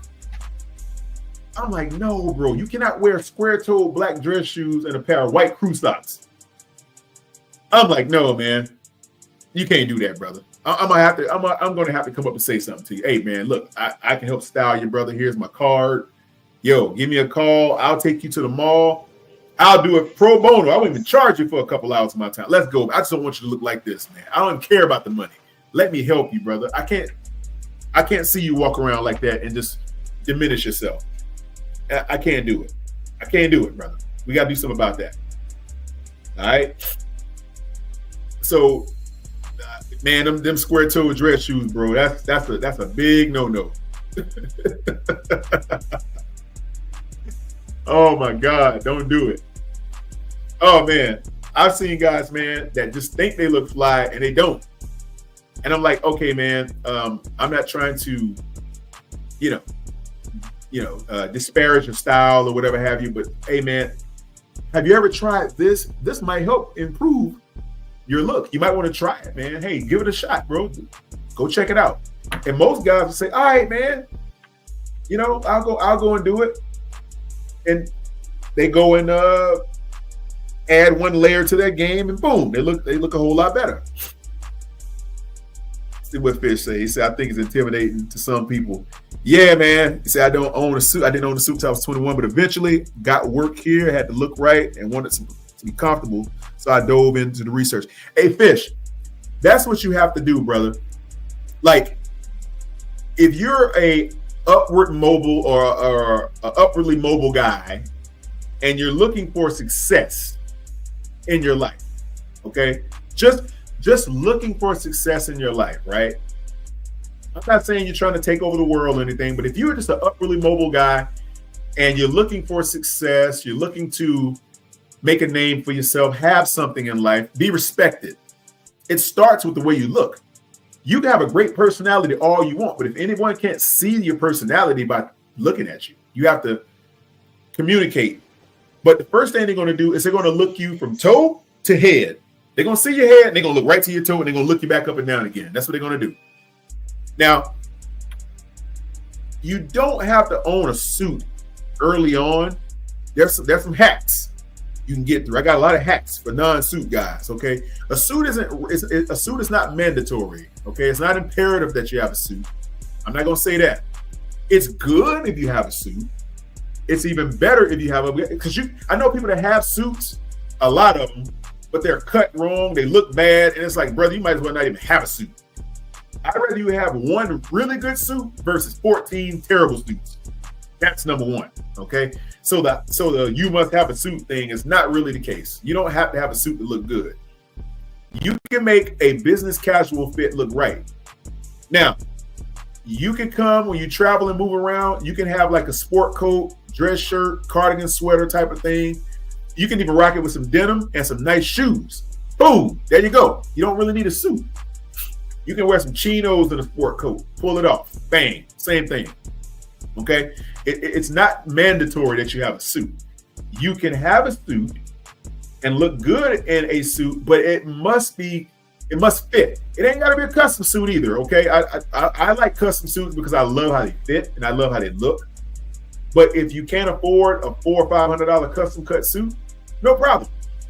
You go and you get you one off the rack that fits as close and get it tailored. You might have to get the shoulders taken in or the sleeves taken in or or the breast of your suit cut a little bit, or you might have to have the back taken in. That's cool. I mean, it'll fit the bill, at least temporarily. And as long as it looks like it's custom cut, people will respect that. They'll say, yeah, that's dope. Hey, Fish, I told you, man, Express. Hey, Express has the best Chris made this. naturally cut suits, in my opinion. You don't have to, and those are the ones I'm saying that you don't have to get tailor-made, because they're like a slim fit cut suit. They're very good, and you can wear them with sneakers if you know how to pull that off. But you got to be a special guy to make that work. Fish, I know you can do it, but you got to be able to pull it off, and it's got to be a nice cut that fits your physique. Now, what I want to tell people is this: guys, ladies, get in the best shape of your life. Okay, if you're not in the best shape of your life, try your best to get there. That's going to begin with your eating habits. It's going to begin with your rest. It's going to begin how you work out. It's going to begin how you take care of yourself, because you want to look good in your attire. Okay, if you're out of shape, you don't look right, you're not going to feel right. You ever seen those people say, I don't feel right in this outfit? It's because you know you don't look right. If you don't look right, you don't feel right. You don't feel right, you're not pulling off a nice outfit. It's not happening. Okay? Yeah, in Charlotte, the best tailors I got for you, Fish, I'm going to be honest with you, man. The place you can get one of the best suits that's going to fit you, and it's going to be custom cut. I said this early on the live.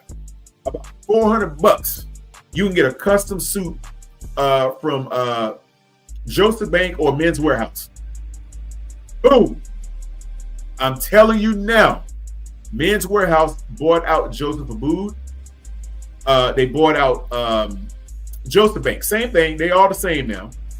You go in there, man. They have a whole selection of fabric on the wall. They'll pull it out of these little things. Select your fabric. You select your lining to the inside. You select your buttons. And they're functional buttons too. It's not these little fake buttons they put on the sleeve where you pull off the button and it's just a button. There's no collar that will open on your cuff. They have functional buttons, functional cut button holes on the lapel. Okay, you rock that. You go in there. They will fit you. They will measure you up and down, both sides. Okay, you say the boat. Your buddy got a suit made somewhere, but you can't remember where. What side of town was he on, Fish? Was he, because I might have known the place. I might know exactly where it is if you can tell me where. I'm not familiar with the name. But there are a lot of expensive ones and there are some good ones too. What's the one that's in South Park? They moved. No, they're still in there. Still in there. I never bought a suit from there though. Starts with an I. What is it? Invested? No. Indochino. Yeah. You can go to Indochino. Yeah, it might be Indochino then, Fish. Or what was Paul Simon? Paul Simon, I got friends that work in there. Dope suits in there. Paul Simon is dope. One of my homeboys on my Instagram, he's an actual tailor in there. Yeah, there you go, Fish. You know about it. Indochino, baby. Hey, now check this out, Fish. There's one uptown called Enzo. Like the Ferrari make Enzo Ferrari. It's called Enzo.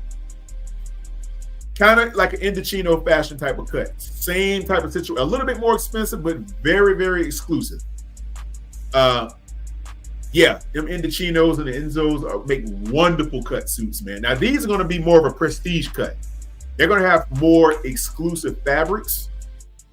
They're going to have everything from the custom lapels that you can stick your lapel pins in that don't get caught up on the breastplate and stuff like that. You're going to be able to knock that out.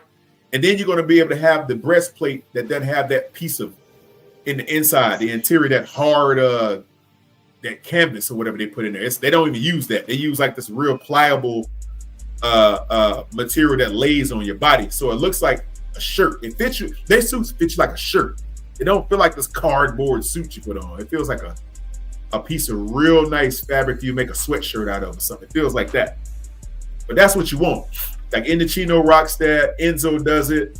You start spending more money. You can go to higher places if you want, but you really don't require all of that. You can go, like I said, Paul Simon, hook you right up. You can go over to the Men's Warehouse, get you a nice cut. Joseph Abboud, hook you right up. Joseph Bank, hook you right up. All these places have very, very good cut material and very good fabric. And then you obviously want to finish it with a good shirt. Something with a French cuff shirt with a couple of cufflinks on there. A lot of cufflinks, a lot of French cuff shirts. That nice, thick material that they use on the shirt. Those types of materials, the shirt is so thick, man. That's what you want. You don't want that shirts when you go into the store. They got them in those plastic bags. They stuff them in their little cubicles. Avoid that stuff. Do not buy those shirts. I don't give a crap what you do. Do not buy those shirts when you go into a dress man's store. They got them in those little plastic cubes, and then they got like the shirt in these plastic bags. They got the pins in the collar, and burn that stuff. Don't wear that. Now you got to go and get those shirts from like the Men's Warehouse, where it's a Joseph Abboud fashion. It's slim fit. It doesn't wrinkle. It's thick. It fits very well in your pants, and it doesn't itch you and stuff like that when you wear it. It just feels really nice and pliable on your body. Let me see here. You say, Fish, you say, I have a nice suit from, believe it or not, Banana Republic. You work in express suits for weddings, etc. because I'm changing and been a lot of times. I don't want to wear an expensive suit for that. Yeah, you don't. And see, that's what I'm saying, Fish. You can run in those express suits, man, all day long. They're tough too. They're very, very tough. When you put those suits on, man, those things, they fit very well, and they're breathable. That's what I like about them. That's why I'm an Express brand ambassador and a model for them. See, Express has a way of making fabric work for the layman. They don't publicize this really expensive stuff. You can get a suit out of Express for about $160, $200. They'll have the suit separates. You can do that, or you can do the full suit. $100 for the pants and like $130 for the jacket. $230. Boom, you out of there. Express, and you can get a color that corresponds with the season. What I like about them, they'll have colors you can't really find on the fly like that. Like you running like an H&M or something, you're not gonna find a suit like that. You have to go to like a Express, because they're gonna have like around Easter time, they'll have this peach colored suits, like a light peach or a peaches type of color. They'll have this very, very light, like mint green. They'll have like a very light blue. They'll have all of that in the spring. And then, because you're like, man, I don't see suits like this in the spring on the rack. Because you can go to like discount places like Burlington Coat Factory, and they'll have a whole bunch of suits, but you'll see nothing like that. You'll see a bunch of dark colors, stuff that you'll wear when the temperature starts to drop. But if you want to get real snazzy with it, here's a kick right here. Check this out, Fish. You want to get you some white leather sneakers. I mean, really good premium. And I suggest you go get you some Allen Edmonds. That's the ones I like. Or you can get you some, let's see. Yeah, you go Allen Edmonds. You can go Frye, Frye. You can go Magnani. I got a couple pair of Magnanis. Or you can go with some Bally's. I got some Bally's too. There's a review on my page. You can go and check all these shoes. I bought them and reviewed them. So if you want to know what they look like, just go on my videos, and you can watch every shoe. A lot of the shoes, not every shoe, but a lot of the shoes that I think are really good, I reviewed them on my channel. But if you knock out a pair of Bally, like all white leather, interior leather and exterior leather Ballys with that sport cap leather, they're stitched. You throw on some of those, get you some Magnanis, all white leather, or some of those driver moccasins. And you throw those on with an express suit that's ankle cut, not the ones that stalk your ankle, not with the full break on it that go beneath the bottom of your shoe. The one with no break, you get that one right there that hit the cuff, right on the vamp of the shoe, or you get the one that stop at your ankle. Man, I'm telling you, and you rock a suit like that when it's warm, like in June or July, you get that nice light color mint green or that peach color, that light color. Boy, I'm telling you now, that off-white one they got, whoo! Let's see. Yeah, which Thursday? You talking about Thursday boots, fish? You talking about Thursday boots? Thursday boots has some that are really good. Thursday boots, man. I had some shoes on one day, and this guy walked up to me. He had on a pair of Thursdays. He saw mine. He said, "Hey, man, what kind of dress boots?" I had on the Dalton dress boots with the wingtip brogue on it from Allen Edmonds, but he was wearing some Thursday boots. And I said, "Those are Thursday boots." He was like, "Yeah." He said, "What are those, Allen Edmonds?" I was like, "Yeah." And that conversation went for like 30 minutes, and that guy was an attorney. Ended up getting a client out of him, as a matter of fact. But that's how it looks, man. When somebody see you and it's like a like mind and a like code, they know you can dress, you dress. They know it's like minds, and everybody can coordinate and collaborate. Boom, you got a client right there. You got a friend you just made. But Thursday Boots make some really nice dress sneakers, man. Thursday Boots is going to be really good. Fish, you know about the Common Projects? Common Projects make some white sneakers too. Those are pretty dope. But I don't have any Common Projects. I'm going to tell you a pair of fish that I ran across, believe it or not, that I still have. They're fly. I found a pair of all white leather Vans. I know, Vans. Those Common Projects are high. They're like $400 or $500. Depends on where you get. They can be like $500 or $600 in some places you get them from, fish. So you're right. Man, I found some all white leather Vans. They have a little bit of suede around the back of the heel strap and down the vamp, but the rest of it was all white leather, and they stitched. And the sole is like that Vibram sole. Boy, man, those are some of the most comfortable, cheaper all leather sneakers that I thought I could ever find that actually fit the bill. I got them out of the Vans warehouse too. I just in there walking around with it. Let me check out Vans, see what they got. Boom, I saw those. Grabbed them. Very good. I paid like $90 for them. And I'm telling you, they're the best low budget dressier all white sneaker that I found. But of course, the leather isn't what you find on a Valley, like a pair of Valleys or some McNanies or something like that. But they work. They if you want to throw on an express suit, boom, you can pull that express suit out, throw those Vans on, you straight. I mean, you can knock it out. Yeah, but those Common Projects are expensive though, brother. Now, hey, here's another one though for you, fish. If you go to Saks off 5th, you don't have to go to the original Saks. They're gonna kill you in there. You already know. But go to Saks off 5th. They have their own brand of sneaker. They have their own brand of dress shoe and their own brand of sneaker, and they're stitched. They're leather interior. Very, very well made shoes. And they're gonna run you about $150. I saw some in there, man, and I grabbed them. I was like, oh yeah. Because some, you walk in there, they'll have them on a little rack. And I'm on 11.5. Sometimes a 12, depends on the shoe. I went right to the rack. I grabbed them. And I was like, yeah, I finally found some. Because I've been going in there for like months. And I kept finding like 8 or 9. I'm like, dang, never had my size. So one day I was out there. I walked up in there and I seen them. I snatched them. I was like, yes. Man, you talking about the softest sport leather. And I mean, this is the leather that you don't find. It's not genuine. Genuine leather is the cheapest leather you can buy on anything. If it's a purse or a belt or a wallet, do not buy genuine leather. It is trash. Worst kind of leather you can buy. And I picked up these shoes. It's like a sport calf leather.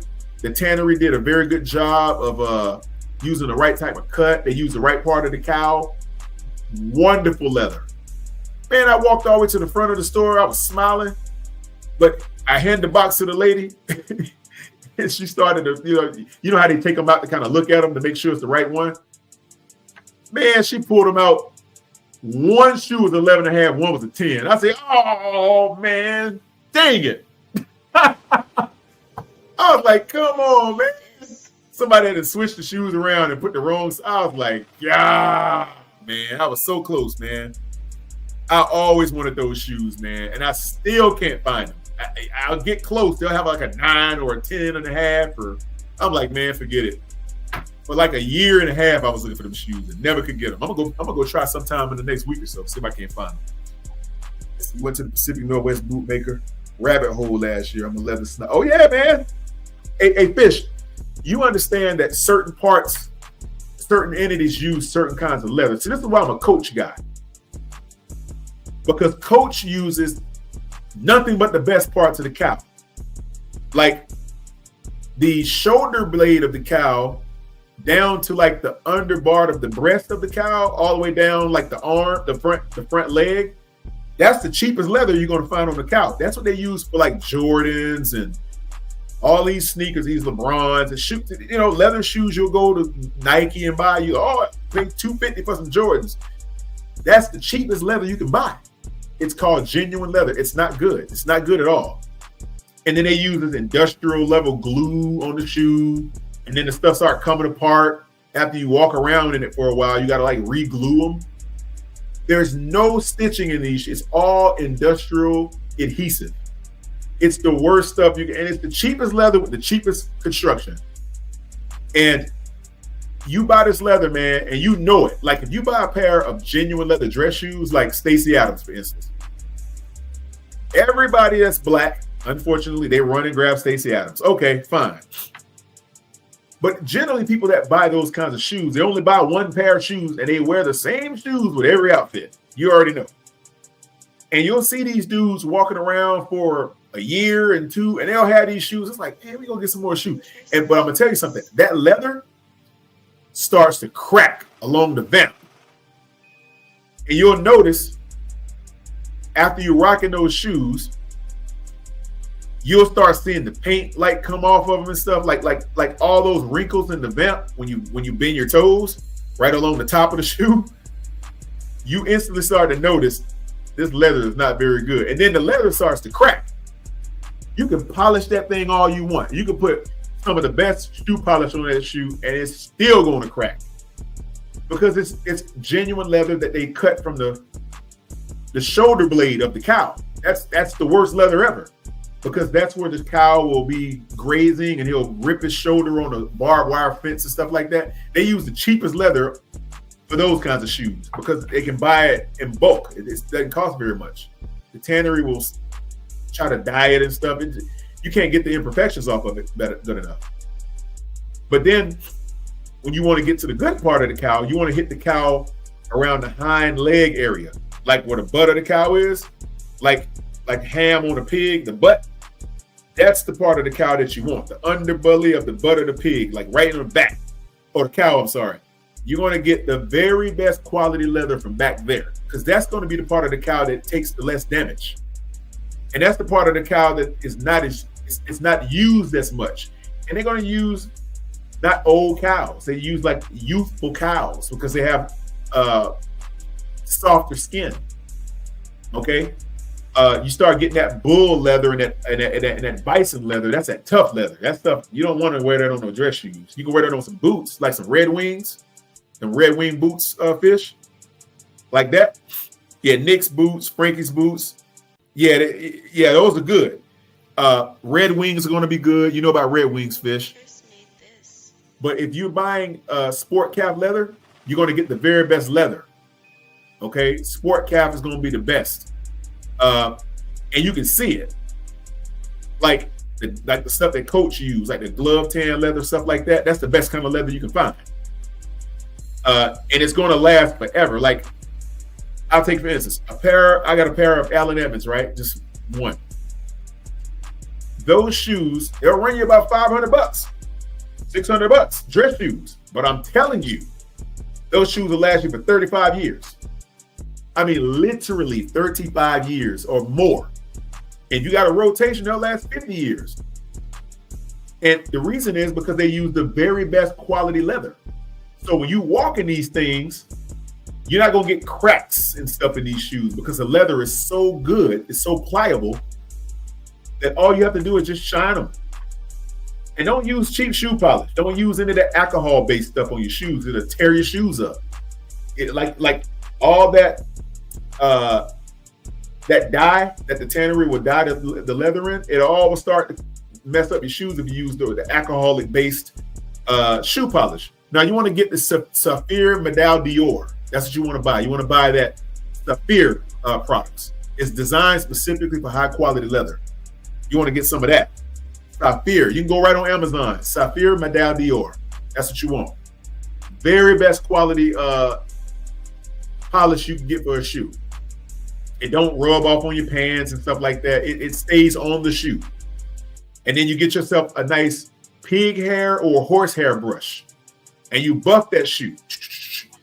Now, I was in the Navy. I learned how to spit shine the toe caps too, so I know how to do that. A lot of people don't know how to do that.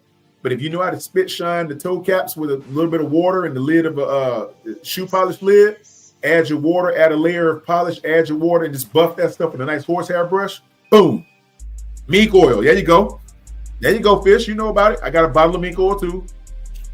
The mink oil set it off, man. The only thing about mink oil, don't be walking through areas where there's a lot of sand and stuff, like dusty area, man, or those tatched shoes. You got to keep a brush on you if you wear mink oil, because mink oil will give it a nice thick base of richness, and it'll give it a nice sheen. But it very much so attracts dirt and dust.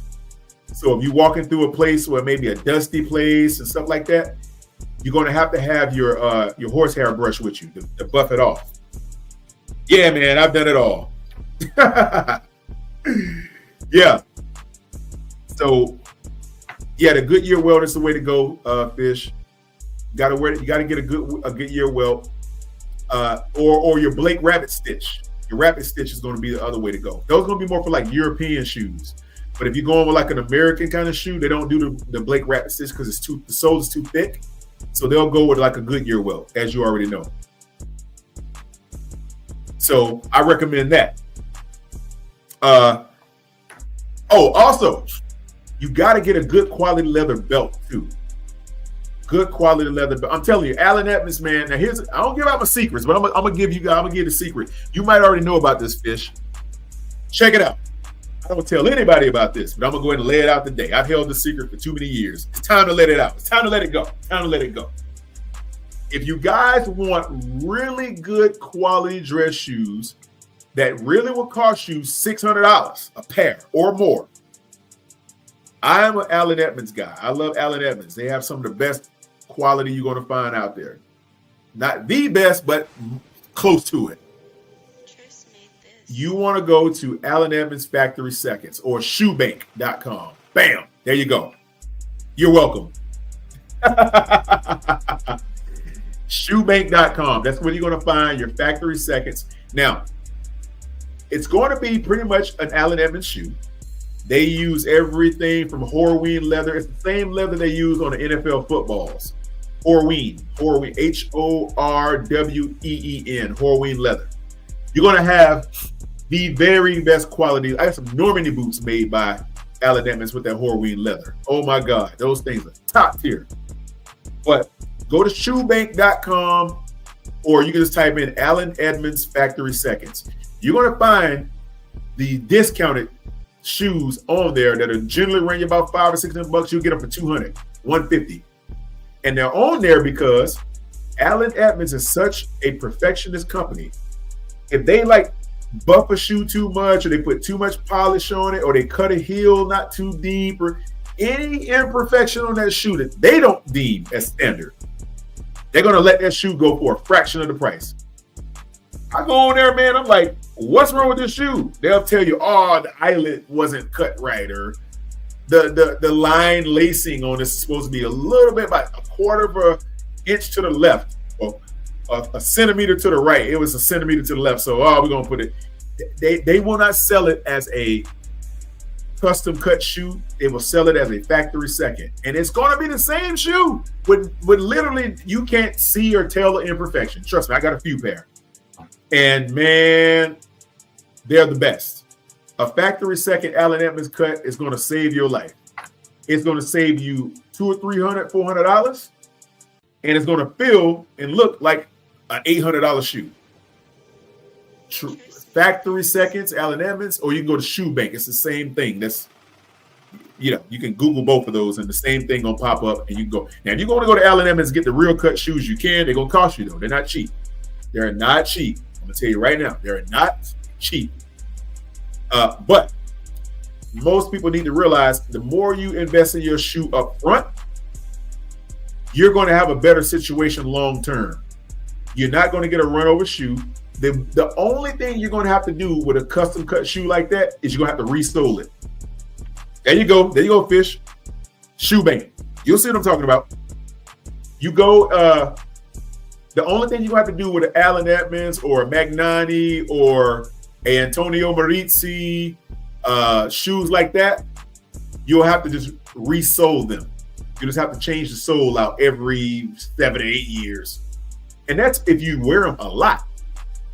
But the key is to invest a very big chunk of your money into your shoe game because they look better than everything out there. And you want to get about 5 good pair of dress shoes that's going to cost you about $500. Yes, guys, you're going to spend $2,500 on about 5 or 6 pairs of shoes. But trust me, you'll never have to buy any more shoes for the rest of your life. The only thing you'll need to do is resole them, which costs you about $100 every 8 years. But $100 for a resold dress shoe is better than $100 for Stacey Adams to look like crap in about a year and a half with constant use.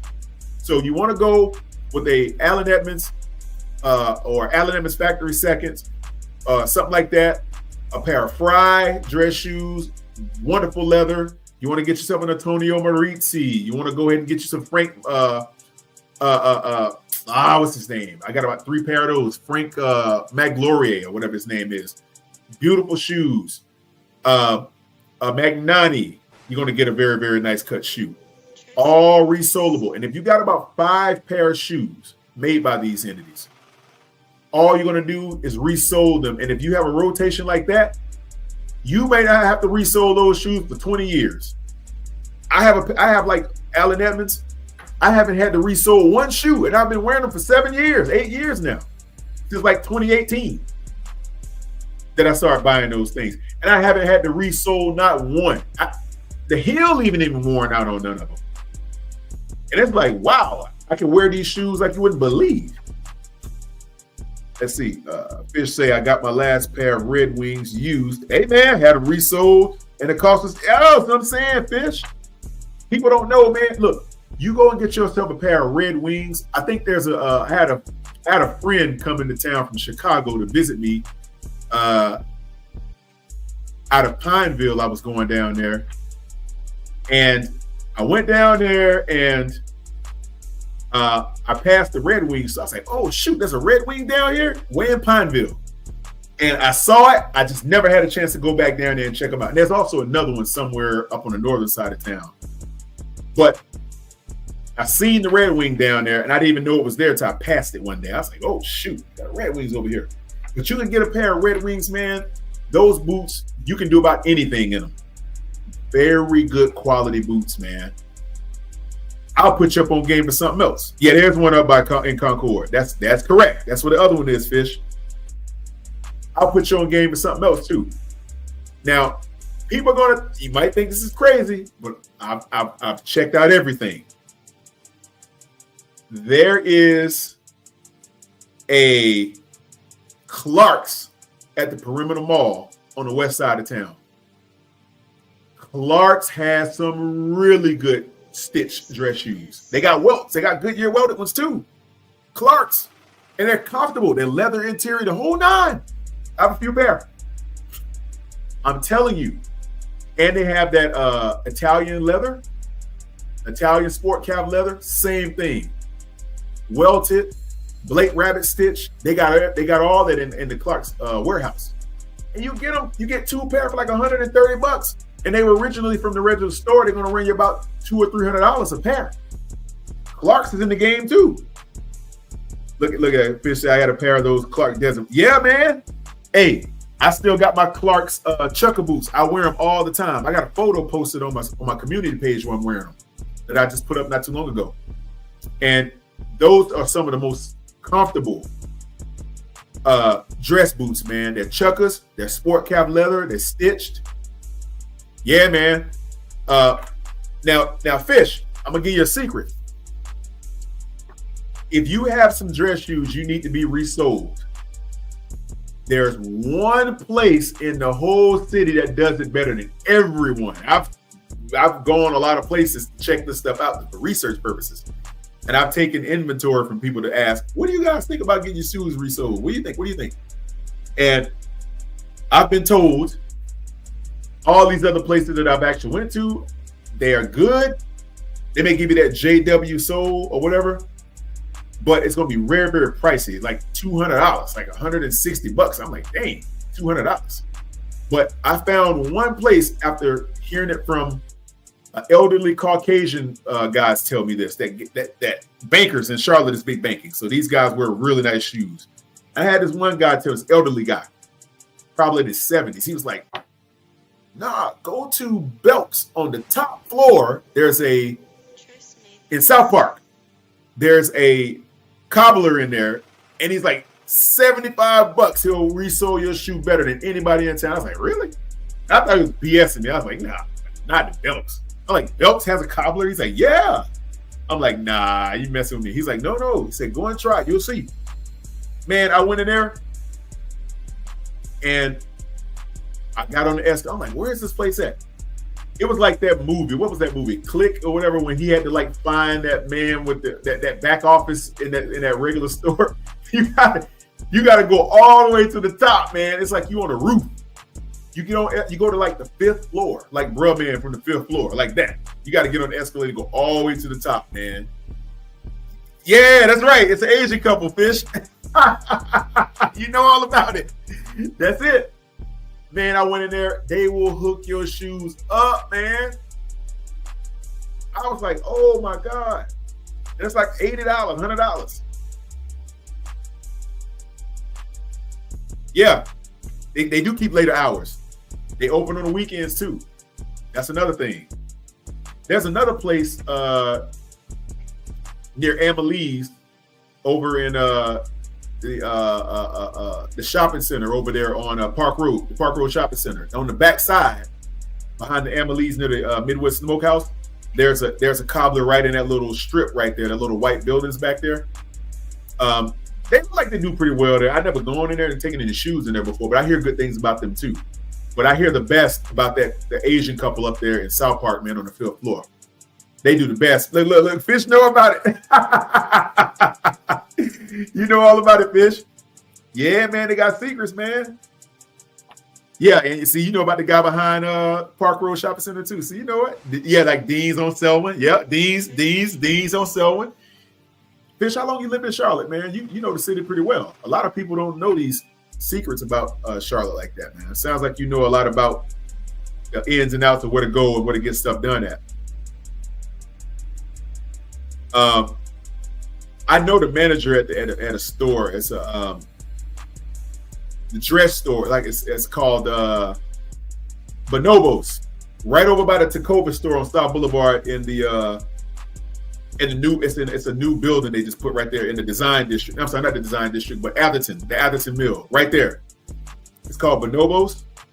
This dude has some really nice shirts, and it's not like dress shirts. They're like multi-purpose type of shirt, but it's got that little sweater vest feel to it. But they're like shirts, they're like button-ups or whatever have you. Very good quality stuff in there, man. I suggest Fish, you go and check them out. You'll enjoy the material that they use on that stuff in there, man. The manager that gives me a discount, he gives me like 15% every time he sees me. He's like, hey, come on, man, 15% for you. I'm like, really? Every time. There you go. So you know about Bonobos then. Very nice. I've never seen it in Nordstrom's though. One of my I had a hookup, man, in Nordstrom's, man. Oh my God, man. One of my homeboys, he worked in there. I used to get all of my red bottoms out of there. My Louboutins. And he worked in there, man. He'd call me up. He said, yo, man. He said, I got something for you. He'll send me a picture. He said, I got your size already to the side. I'm like, yep, I'll be there to pick them up. He worked in Nordstrom's, man, for like 2 years. He would hook me up, man. Every time a new shoe came in, he thought I would like it. He would hook me up, send me a picture, and he'd pull them, set them to the side. He'll grab them for me, and I get a major discount from get them from him. And I go down to Nordstrom's, man, and but he ended up moving to Miami like a year and a half ago. I'm like, God, just messed my whole plug up, man. Now I got to go in and stand in a regular line to get my Louboutins like everybody else. So I haven't like bought a whole lot of them since he left. I'm like, man, bump that. But yeah, I had a good hookup, a good plug in there, man. And he ended up moving to Miami, man, and doing his thing down there. They say nice. Nordstrom take better care of their employees. Yeah, man, they really do. I had a Gucci hookup too. This lady that I knew that worked in Gucci, but she moved back to Miami. I'm like, dang. She would call me up. Hey, I had a Gucci relationship. I had a Coach relationship. I had a personal brand manager from Coach. I had a personal brand manager from Gucci. I had my guy personal brand manager from Nordstrom. I tried to get somebody in Neiman's, man, but Neiman's, they act too funny in there. They don't want to give you nothing. They're like, I don't mess with Neiman's like that. I bought Alexander McQueen's out of Neiman's about 2 years ago, 2.5 or 3 years ago, and I've only worn them like 4 or 5 times, but they're still really, really nice. I got a post on my Instagram where I had them on with a hoodie, my Express hoodie. I have a white cream Express hoodie that match, and I was able to pull that off. So, but Neiman's, man, I really don't go in there too much. It's like Neiman's, they act real funny. They don't want to really work with you in there. Yeah. Oh, I got a couple Burberry items also. Yeah, Fish. I have a Burberry. I have a belt. I have a couple of hats. I have a couple of shirts. What else? I was going to buy. Burberry had these dope sneakers, man. They all white, or you can get the all white or all black ones. But in the interior of the shoe, on the vamp, where the lace up is, it got the Burberry logo on it. The design, the monogram, the little plaid little monogram they have on there. God, I can't remember the name of them shoes, but you can either get the all white ones. They look like big clunky running shoes almost, but they are so dope. They're heavy. They're all leather, inside and outside, and it has the logo. You can either get the black ones, or you can get the white ones. But on the top of the vamp, it has the Burberry signature logo, the signature monogram, or whatever have you. You've probably seen those before. And I got a Burberry belt that I wear a lot. It's also, I had the Burberry belt on with those Alexander McQueen's with the Express hoodie on one of my posts on my Instagram. I had those on not too long ago. Because that Burberry belt, that reddish, burgundy-ish, black, little maroonish colored monogram hits off anything that's cream. It hits like it knocks when you put that on. I have some Burberry cologne too. But if you see right here on my profile picture, my avatar, that's a Gucci cap, baseball cap I got, and I got that from one of my brand ambassador relationships as well. And so I typically tend to use those relationships when I'm just doing a lot of reviews and things like that. I'll buy something or get something, and then I'll do a review on it and I'll put it up. That's generally how I roll with that. But yeah, man, I think Burberry does suit my vibe pretty well. They typically don't use a lot of heavy leather though. That's the thing about them that I don't like. They use a bunch of materials that I'm really not crazy about. They use a lot of poly and stuff like that. A lot of mesh, and what they charge for it, it's kind of like, man, if you guys gonna charge $900 for a bag, I need all leather, man.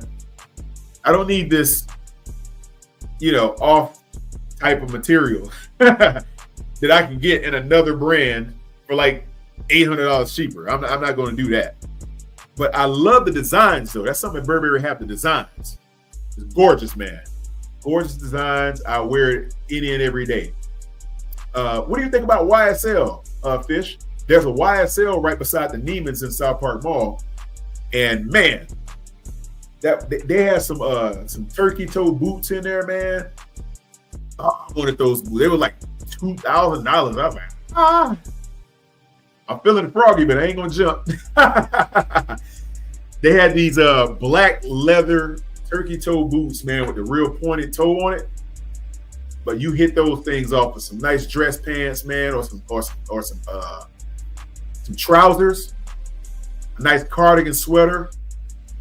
Oh man, those boots were so fly, man. But they just wanted so much for them, and the guy was like, and then when you go in there, you know, they want to like take you through like a safety check or something. Sure. I mean, you ask these questions and then they let you in. It's like, man, whatever. Let me see. Yeah, Burberry has that British vibe to it, man. That's what they're all about. Barbour, yes, yeah, that Barbour type of thing. That's correct. That's what I like about Burberry. It's got that English or that European type of flavor to it. It's Burberry is very refreshing. When it kind of reminds you of Bally. Remember, you know Bally? I got some Bally items. Bally, Burberry. It's got that clean aesthetic. They don't have a bunch of crazy, overburdensome logos and overburdensome color schemes, and it's very clean aesthetic. That's what I like about Burberry. I can rock Burberry any and every day. Not their bags. I don't like their bags. Their bags are kind of, I don't like the quality, but you know, it's still dope though. You haven't checked out YSL? You spend that much on boots and get some. Yeah. For real. Yeah, Nick's gonna hook you right up. Nick's got some. I love Nick's, man. See, you got good flavor, Fish. Nick's is going to give you a really, very nice aesthetic, a nice clean aesthetic. It's going to pull really nicely when you put it on with your trousers and stuff like that. You can rock Nick's with about anything. If you know how to wear those type of boots, you can pull that off very well. I'm gonna tell y'all something though. When you travel around the country or the world with this stuff on, you're gonna get in certain kinds of rooms you're not gonna get in, where the average person won't even be considered. Like Gucci they had this backpack I wanted, man. It was a Gucci monogram, all leather white backpack. Oh my God, man. This backpack, they had a white, it was all white. It was like an eggshell white color. And man, they wanted like $3,400 for that backpack. I was like, I can't do it, man. I can't do it. It was so beautiful. They had a black one just like it too. They had an all black one, and then they had an all cream colored one. All the very best leather. That's the highest quality leather Gucci item I'd ever seen. Because normally Gucci has that jacquard, that signature jacquard type of material. It's like that denim or that thick, coarse cotton or whatever you call it. They're not really known for their leather so much, but their aesthetic design is what Gucci normally is known for. But that's the first time I saw a backpack that looked like that. Man, I was staring at that thing for like 30 minutes. The guy said, "Hey man, you might as well just buy it." I was like, man, I can't swipe my card for $3,400, man. I can't do it. And then they had a matching belt bag, you know, like the fanny pack. But now you kind of wear them around your waist, kind of like Rambo wear the bullets around your shoulder all the way around. They had a belt bag like that too. And man, I wanted it so bad. The belt bag was $2,300. I was like, nah, I can't do it, man. That's the only bag that's gotten away from me that I really, really wanted and I never bought. But I can't see myself spending $3,500 for a backpack, man. I can't do it. So I walked right around the corner of the Coach, got me one on sale for like $500. That was a $2,000 bag, and it looked just as nice, and it you know. So I was like, yeah, I don't have to. He said, "Have I ever checked out Taylor Stitch?" No, I have not, Fish. What can you tell me about them? I'm not very familiar with Taylor Stitch. I've heard about them, but I've never checked them out. I hear good things about it. I don't know anyone that owns any or has ever purchased any of the items from there, but I hear they're very good quality items and they're very top level. That's what I heard about it. Yeah. There was a place online when I was buying online materials. There was a company called Combatant Gentlemen. They have been rebought and sold and rebought until they start producing really good stuff. I bought a Combatant Gentleman suit, and it was really nice. It came out better than I expected. Very, very nice material, very good fabric, lays on you and the whole night. The Combatant Gentleman, very good material. I I would recommend you buy theirs too. Yeah, I'm gonna check them out. Fish. They run small. Like if I'm let's say in dress shoes, I'll run like an 11.5, right? Sneakers, I can go 11.5 or 12, depending upon the way the shoe is made. What would you suggest that I would get size wise? If I would like to go to 11.5 dress shoe or a 12 in a sneaker, what would you suggest? Because Bally does the same thing. Bally sneakers, if you get the all white dress sneaker, they run very, very close to true size. So you have to go a half a size up so you have some breathing room in them suckers. They're very tight, but they feel so good. They are so nice, man. They look beautiful on your feet too. I have some all white Bally dress sneakers. I got a review on my page on my channel about that too. You can check it out. But they feel so nice, man. The leather is top quality. Top quality. Let's see, American Workwear Inspire. Oh, okay. So the Americana Workwear Inspire. I don't think they have shoes. It's just it's clothes. Okay. Yeah, I'm not familiar with them. So the clothes run a little small then. What are they more known for in terms of you say they workwear? Like, are you talking about like office work or like a dress casual or business casual type of look? Is that what they're known for? Because I'll go in and check them out. Yeah, I'm all about getting really good clothes, man. Because I like the way that people look at you and they compliment you and they talk about your gear and how it fits and how it looks on you. I'm all about that. Oh, short coats. I got you. Business casual. Okay, that's kind of what I thought. Yeah. I'll check them out, Fish, for sure. Hey, let me ask you something here, Fish. What do you think about your outerwear? Because it's getting to that time where you got to get good outerwear, man. I like overcoats. Nice. I have this is funny. I bought a very, very nice, I bought two at two different times. Actually, no, I take that back. I bought three. I got three different kinds of overcoats I bought from J. Crew. Really nice overcoats. I have a kind of like a tweed type of overcoat. It's like a tweed stitch. It's dark blue. Then I have a solid blue one that's more like a wool. It's all wool. And I have a brown one, like a camel color, all brown, and it's thick.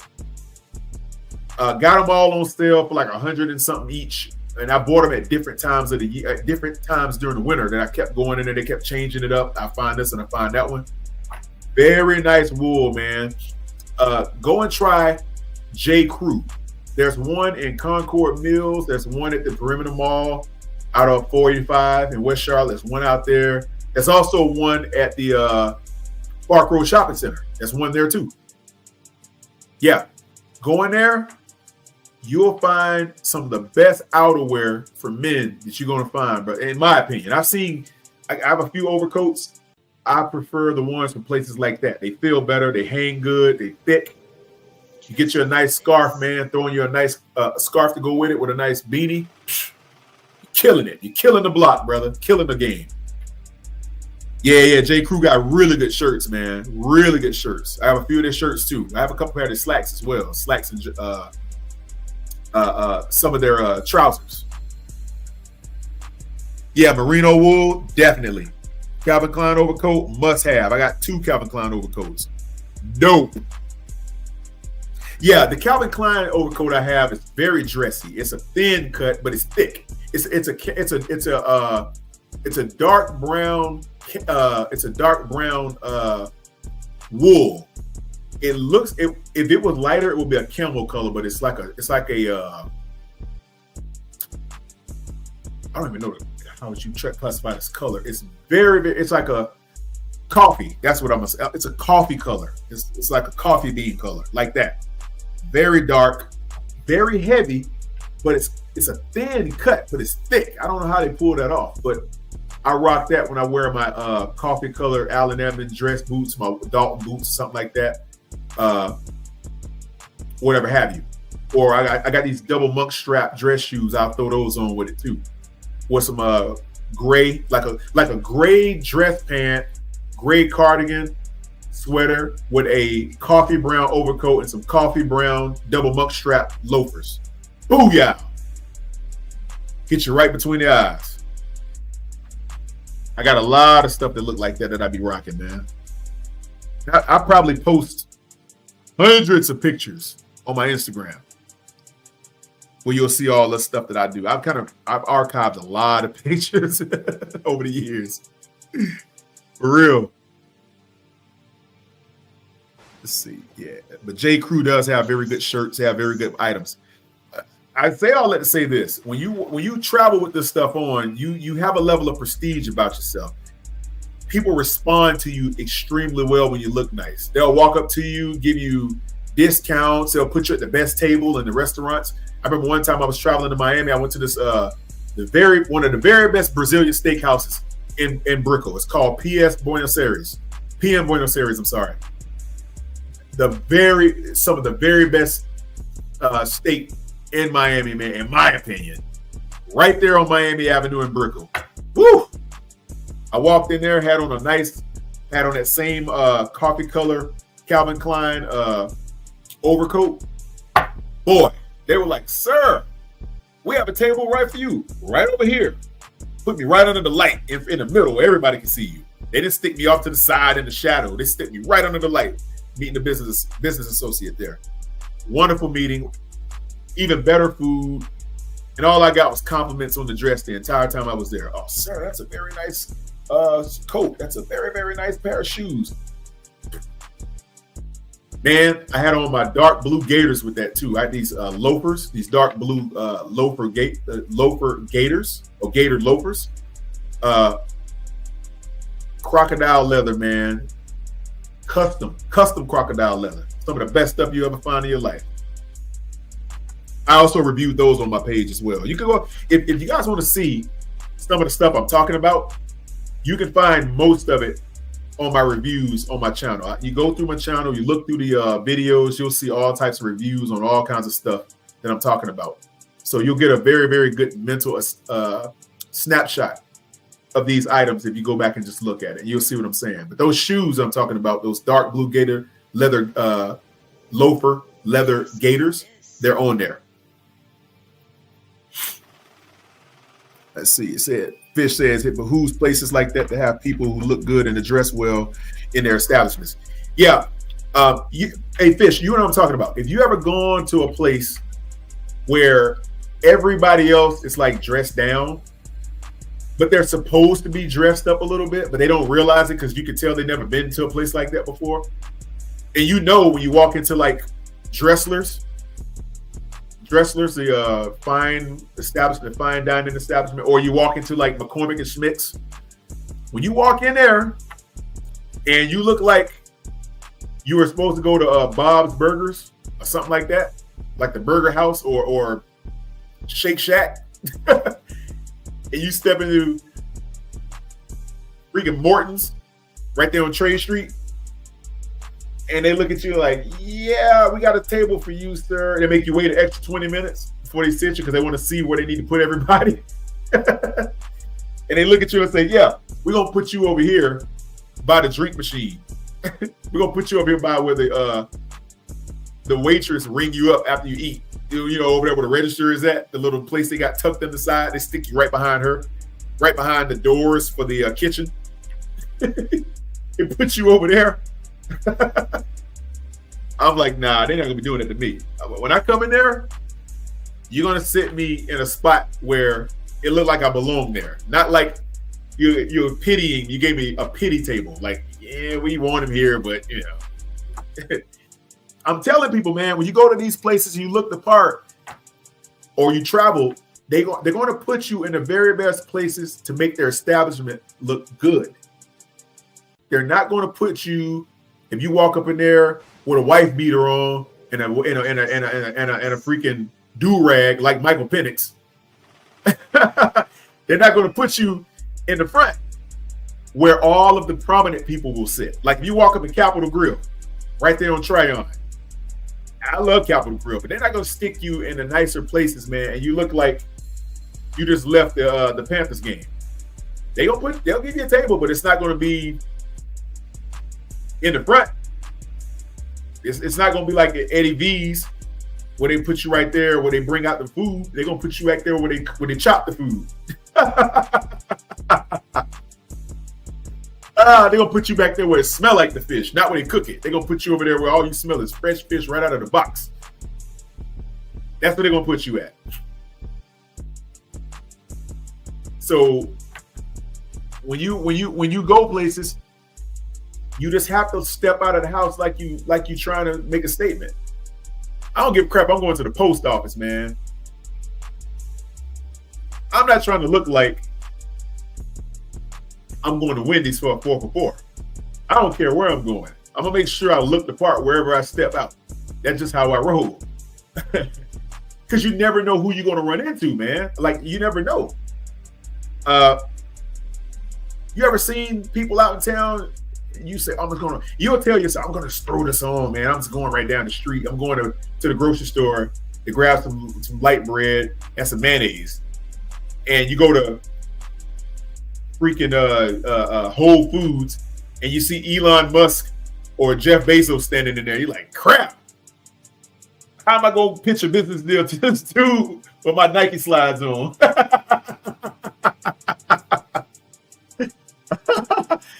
Yeah, I'm telling you, man.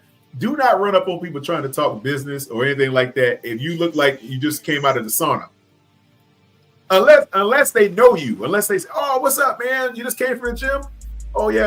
And they know a little bit about you or something. Like, that's one thing. But if you're trying to make your elevator pitch and you have on some cut-off jean shorts, some combat boots, and one of those hats so you keep the sun off of you because you just finished mowing the lawn, nah, man. Don't even do it to yourself. Because you're not going to get consideration. Not positive anyway. You're going to get some wild looking consideration. You're going to get people going to be looking at you like crazy. So, but anytime you step out, you want to step out hard.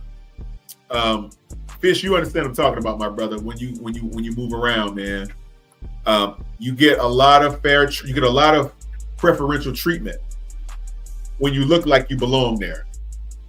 I've walked up in places like Restoration Hardware out there in Phillips Place. You know the place, Fish. With a restaurant, they have the restaurant on the top.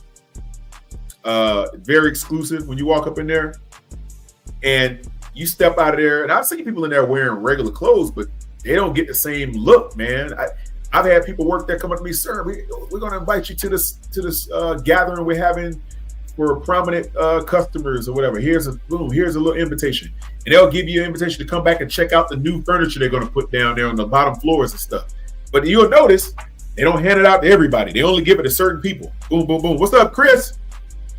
Glad you got in here. You didn't miss a whole lot, man. Well, actually, you did. But it's cool, Chris. I'll hang around just for you, man, so you catch up on us. We're just talking about style, talking about some of the stuff that people need to consider when they're moving around and how they should look. Prominence, prestige. When you're moving around, you want people to see, to hear, to feel you, all that good stuff. All right, Fish, we'll get up with you, my brother. Hey, we'll catch you on Unks Live, man. We'll be over there Sunday after the game or whatever. Chop it up. Hey, Fish, remember, man, put on something that make you stand out. You already know how it flows, man. But like I'm telling everybody, like I was saying, if you want to get into these rooms where prominent people are, you will be judged by how you look and how you present yourself, how you sound, how you smell. Let me step up in that a little bit. Smell. Let's talk about fragrance. We were supposed to do that on our 3 Feet and Rising channel one night, but we got caught talking about music and stuff. And you know how me, BJ, and Elaine flow. We didn't get a chance to even touch none of that. But I'm going to touch it right now since we're here. And then I'm going to go and jump off of here. Okay, so you already mastered the art of getting good shoes. Remember, your shoes have to be the part. You can't wear some run-over shoes. You can't wear square-toed dress shoes with white tube socks. And you can't do that, okay? Your attire is befitting of the season.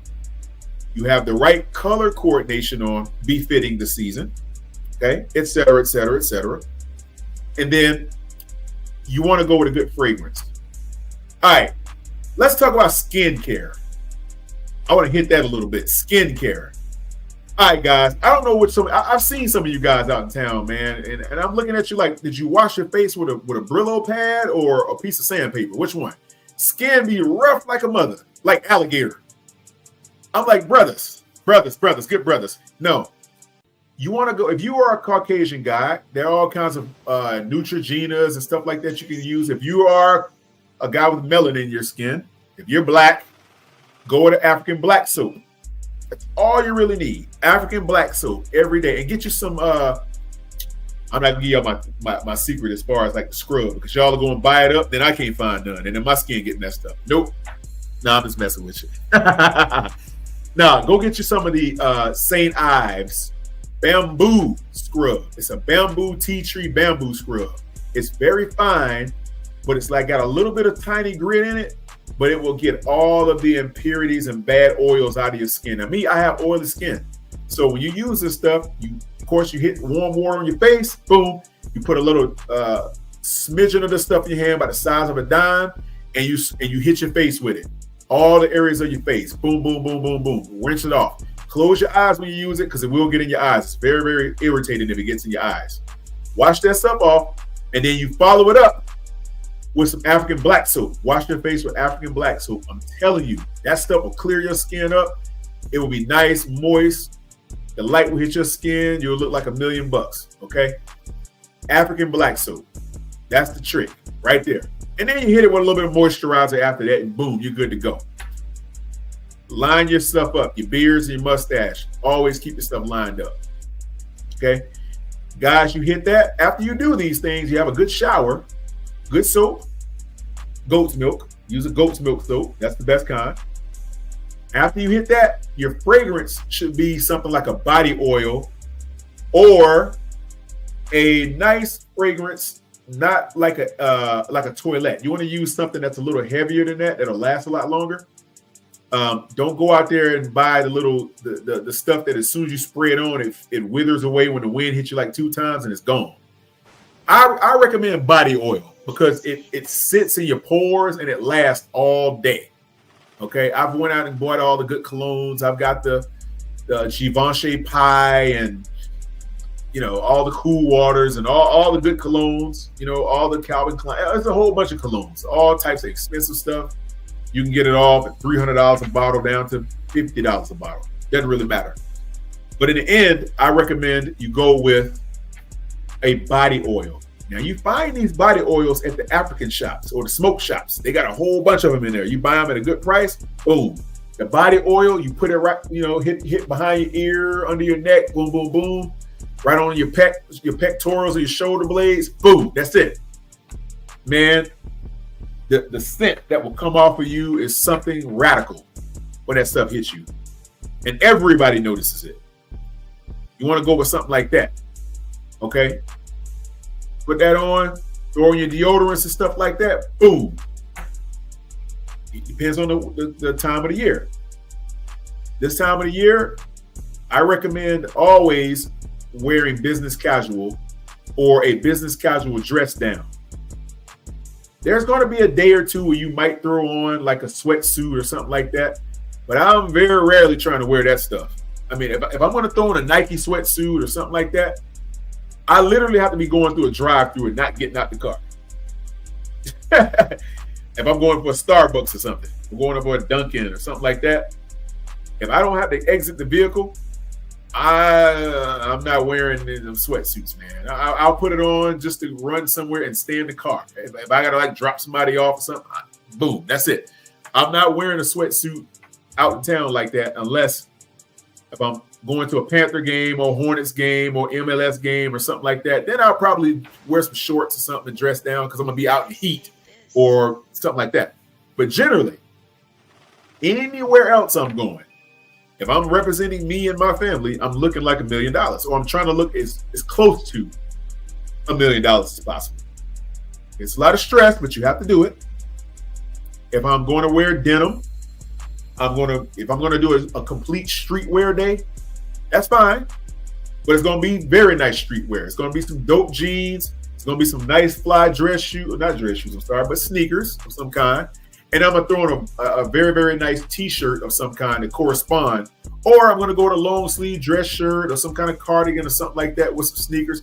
All white dress sneakers, of course. Or all brown dress sneakers. I got suede ones and all types. If you're gonna rock with something like that, you want to hit something. You want to hit it that way, but try to avoid wearing sweats unless you're going straight to the gym and straight back home.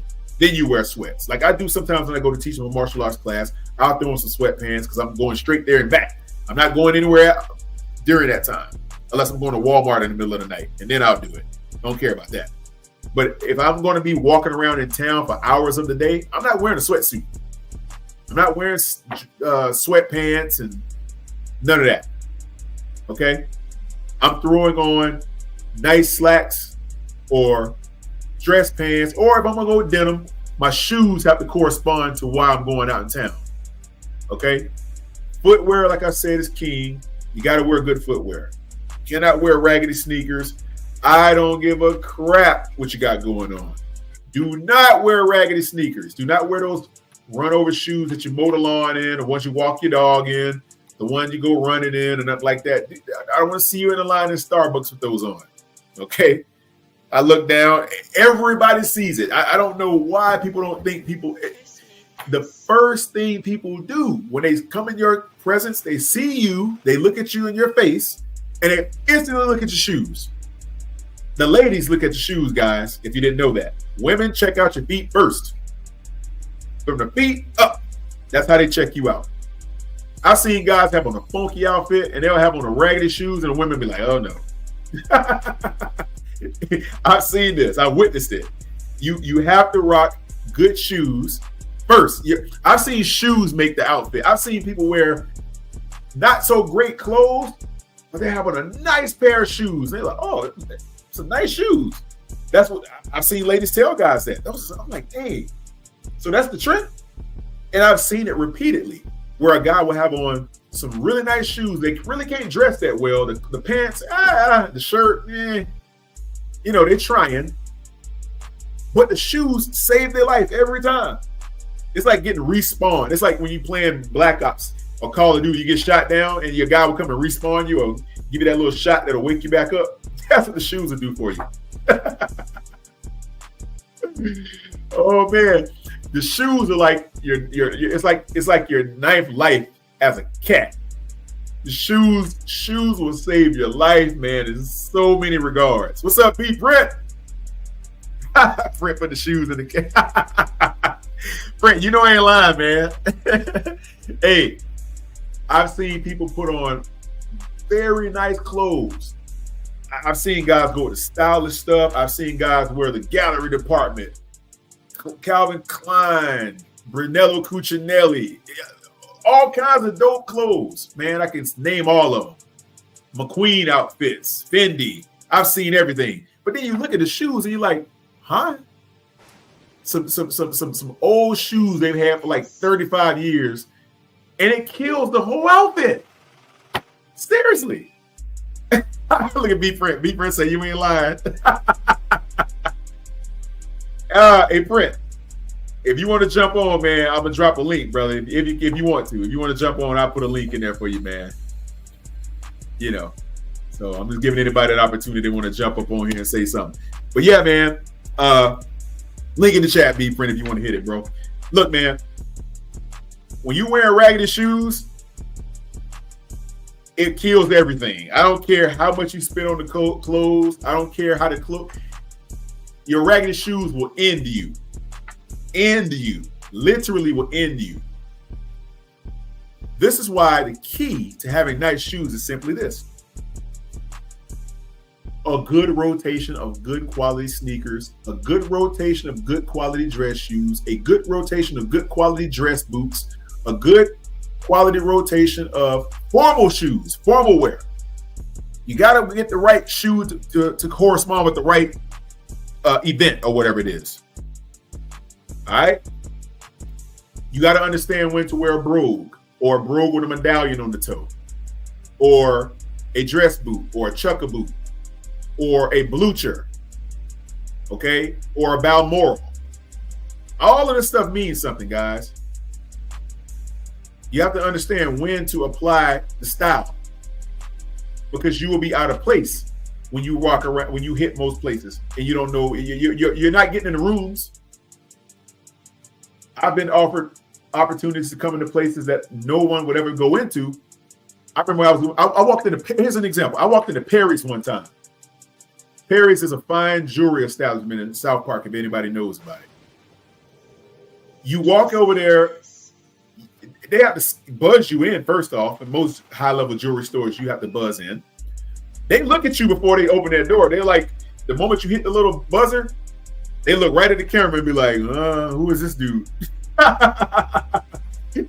They scan you up and down before they hit that little release to let you in. And if you look like you got off the Scarface refugee boat, you're gonna be standing outside. You will not get in. But if they can look at you and determine that you look like someone that belong in there, they'll unlock the door. They'll go, and they'll hit the little thing, boom, you go right in. You walk up in there, and they're gonna, and I'm gonna tell you something. If you walk in there looking like something, they're gonna offer you champagne. They're gonna offer you to come to private showings, private events, and there's always a back room that average people don't get to go into. I went in there one time. It was me, my son, and we went in there, and it was like 2 or 3 people in there. And we were walking around looking at the stuff, and a personal attendant will come and say, "Hey, come here, I want to show you something." They'll walk you, they'll show you artwork and all kinds of stuff. And they kind of like looking at me, and I'm dressed pretty nicely. I got on some Allen Edmonds pair of Balmorals, and I got on some dress slacks. I'm doing it. When I go to places like that, I look like I'm about to spend a lot of bread. I might not spend a lot of bread, but they don't know that. And this other guy buzzed in, and he was out. They were like, I heard him out there just hitting the thing, and I kept looking at the door, like, y'all gonna let him in? And he was out there for like 2 or 3 minutes before they was. You could tell they was trying to decide, should we let this guy in or not? And somebody, I guess, decided, yeah, we'll let him in. And they hit the thing. He came in, and they kind of looked at him. They didn't even say anything to him. They looked at him, "How you doing, sir?" And that was it. They didn't like come and offer him champagne or none of that. He was walking around. That don't really mean anything. It's just how you proceed. And they came right up to me. I was in there for maybe 15 minutes, and the lady came and said, "Sir, hey, what are you in the market for? You in the market for any particular type of jewelry?" Or I say, "Yeah, you never know. I'm always looking around. I see something I like, I buy it. If I don't, it's sometimes I'm looking for a specific piece, sometimes not." She said, "Well, we're going to have a private event here on the 30th or whatever, and it's a closed event. You can't invite it. You can't bring anybody with you unless we invite them, and you can't you can't take pictures in here and none of that. They won't even let you take your phone out." And I was like, "Oh, really?" She's like, "Yeah." And she handed me a ticket with the time and date all on it, and she signed it. Personal invite. So I was like, "Cool." And when she gave it to me, the other guy that came in was like looking like, "Well, I'm about to get me one." And she walked right past him. Like, she didn't even see him. I was like, dang. He didn't get an invite. And I felt bad for the dude. He kind of looked at me like, but when he looked at me, he did something very interesting. Very interesting he did. When the lady gave me the invite, she looked at him and walked right past. She had a stack of them in her hand too. And she went right to the other people who she wanted to give it to. She went right past him. And dude looked at her, then he looked at me like, dang. And then what he did was he looked me up and down. It was like, you could tell he was kind of like Saul when he saw me. He looked me up and down. I was like, yeah, I can understand why you got one, bro.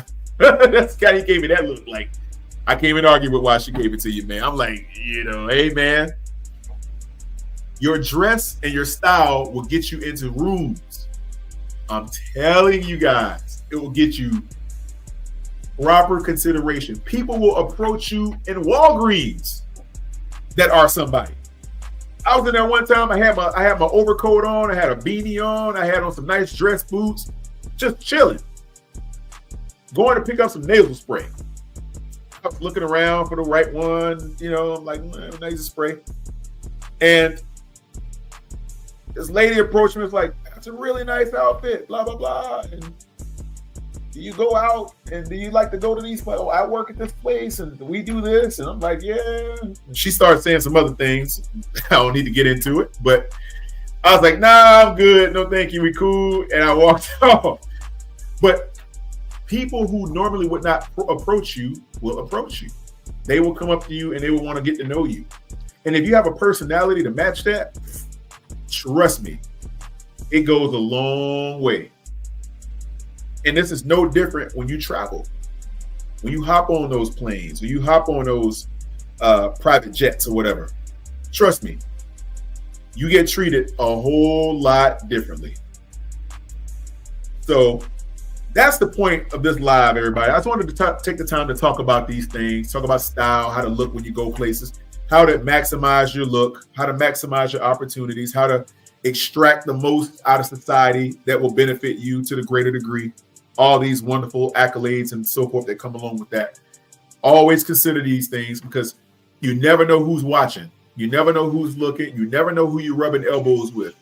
You can be anywhere besides someone that has the ability to change your life or put you in a very good position to improve yourself or improve your financial situation, improve your business situation. You have to always look the part. I know it's tough to get into that mindset, but you have to get out of the mindset of wearing extra baggy t-shirt with sweat stains under the arm, with Cheeto stains on the front of it, you know, oil stains, like you've been changing the oil in your car, dirty pants, dirty strap. You can't really do these things. You have to exude confidence, and the way to do that is by looking confident. You look confident because your clothes feel good. You feel good, you look good. You look good, you play good. You know the rule. That's how it works. So always take time to go and package yourself because you are a presentation to the world when you exit your house. You are a representation of your family and who is to precede you based on how you carry yourself and how you look. That's all for my guys right there. I want all you guys to realize that. Do not go to the airport with a bunch of shoestrings and stuff like that. Get you some nice double monk strap or something like that, dress shoe, get you some Clarks or grab you some a pair of nice Allen Edmonds, something like that. Something you can slip in and slip out of real good. I wear a lot of Coach driver moccasins when I go to the airport. They're real easy to get on and get off. And I never get pulled over by TSA. They never like hold me up, put me in the back room and pop that little latex glove. Like, yeah, we got to do a cavity search. Never have happened to me, but I've seen a lot of people get dragged into that room. I've seen that over the years. I'm like, dang, I don't know what's about to go on in there, but I'm glad it ain't me. And I never miss my flights. I always get upgraded to first class. I always get upgraded to the front to zone 1 boarding and all that good stuff. I always get upgraded to the fine hotels when I go to places, the Ritz-Carltons and all these spots. Always get the upgrades at the JW Marriotts and the places like that. Always. All right? And it's all because you look like you belong. But if you look like you work at the car wash and you walk up in this place, they're going to tell you what a garage is. Okay, sir, you're looking for the parking garage? It's right over there. You're going to be like, no. I'm staying here tonight. I don't think so, sir. You're looking for the Economy Inn. It's about 3 miles down the road on your right. I think you stumbled into the... No. I'm staying in room 385. You sure you weren't staying at 385 at the Best Western? I think you're at the wrong hotel, sir. No. This is the JW, right? Yeah, but sir, I don't know if you have a room here.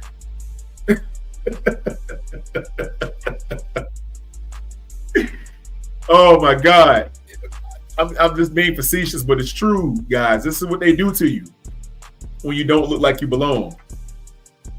I'm telling you now. Everybody wants to be your friend when you look like you somebody to befriend. They want to be your friend. Hey, Brent, I'm trying to help everybody, man. I'm just laying it out because I just see so much when I go out in town. I'll just observe people, man. I can go to Burger King and I'll look like I own the place, and people will be standing in line looking at me like, "Who is this dude? Why is he in Burger King?" Most of the time when I go places, that's how people look at me. Like, this dude is, who is this guy and why is he here? Either I'm overdressed in a place and they look at me like I'm a Martian, or I go to a place that's look like it's somewhere I normally go and I fit in. It's normally that kind of party. And you always get recognition. You get all of the accolades, all of the pats on the back, you get all of the camaraderie, new relationships, et cetera, when you go to places and you look like you belong there. All right. So I've taken up about 2 hours and 40 minutes of your time. I didn't think I was going to be on here that long, but the conversation just got a little too good. I had to unload all this game. I'm sorry, y'all.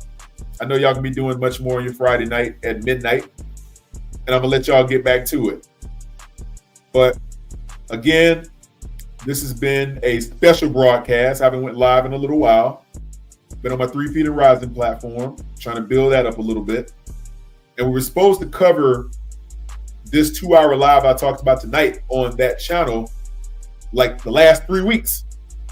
But we haven't been able to do it because we vibe so well. We start talking about sports and music and movies and all this stuff. And me, Elaine, and BJ, we go crazy on that stuff. And we never get around to style. Elaine will call me and say, "Hey, man, we're going to talk about style this week. We're going to talk about style." And I say, "Okay, cool." And the moment we get on and start talking, it goes out the window.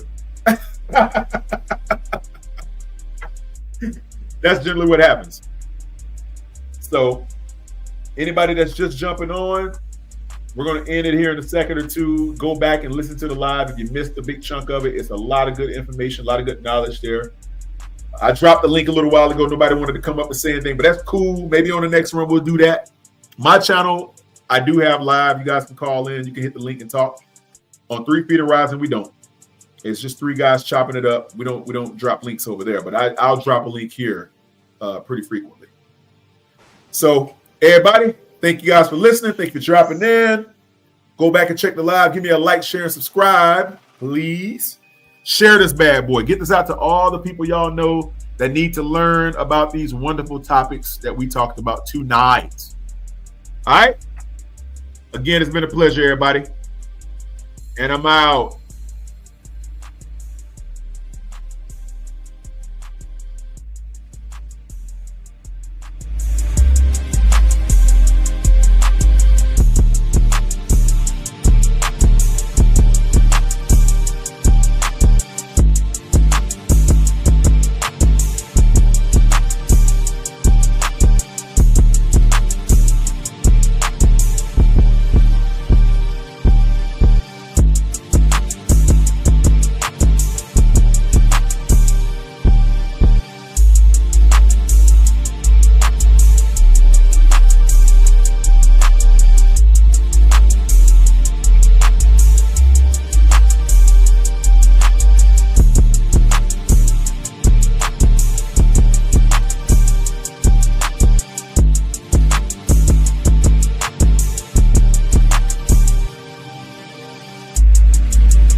Trish made this.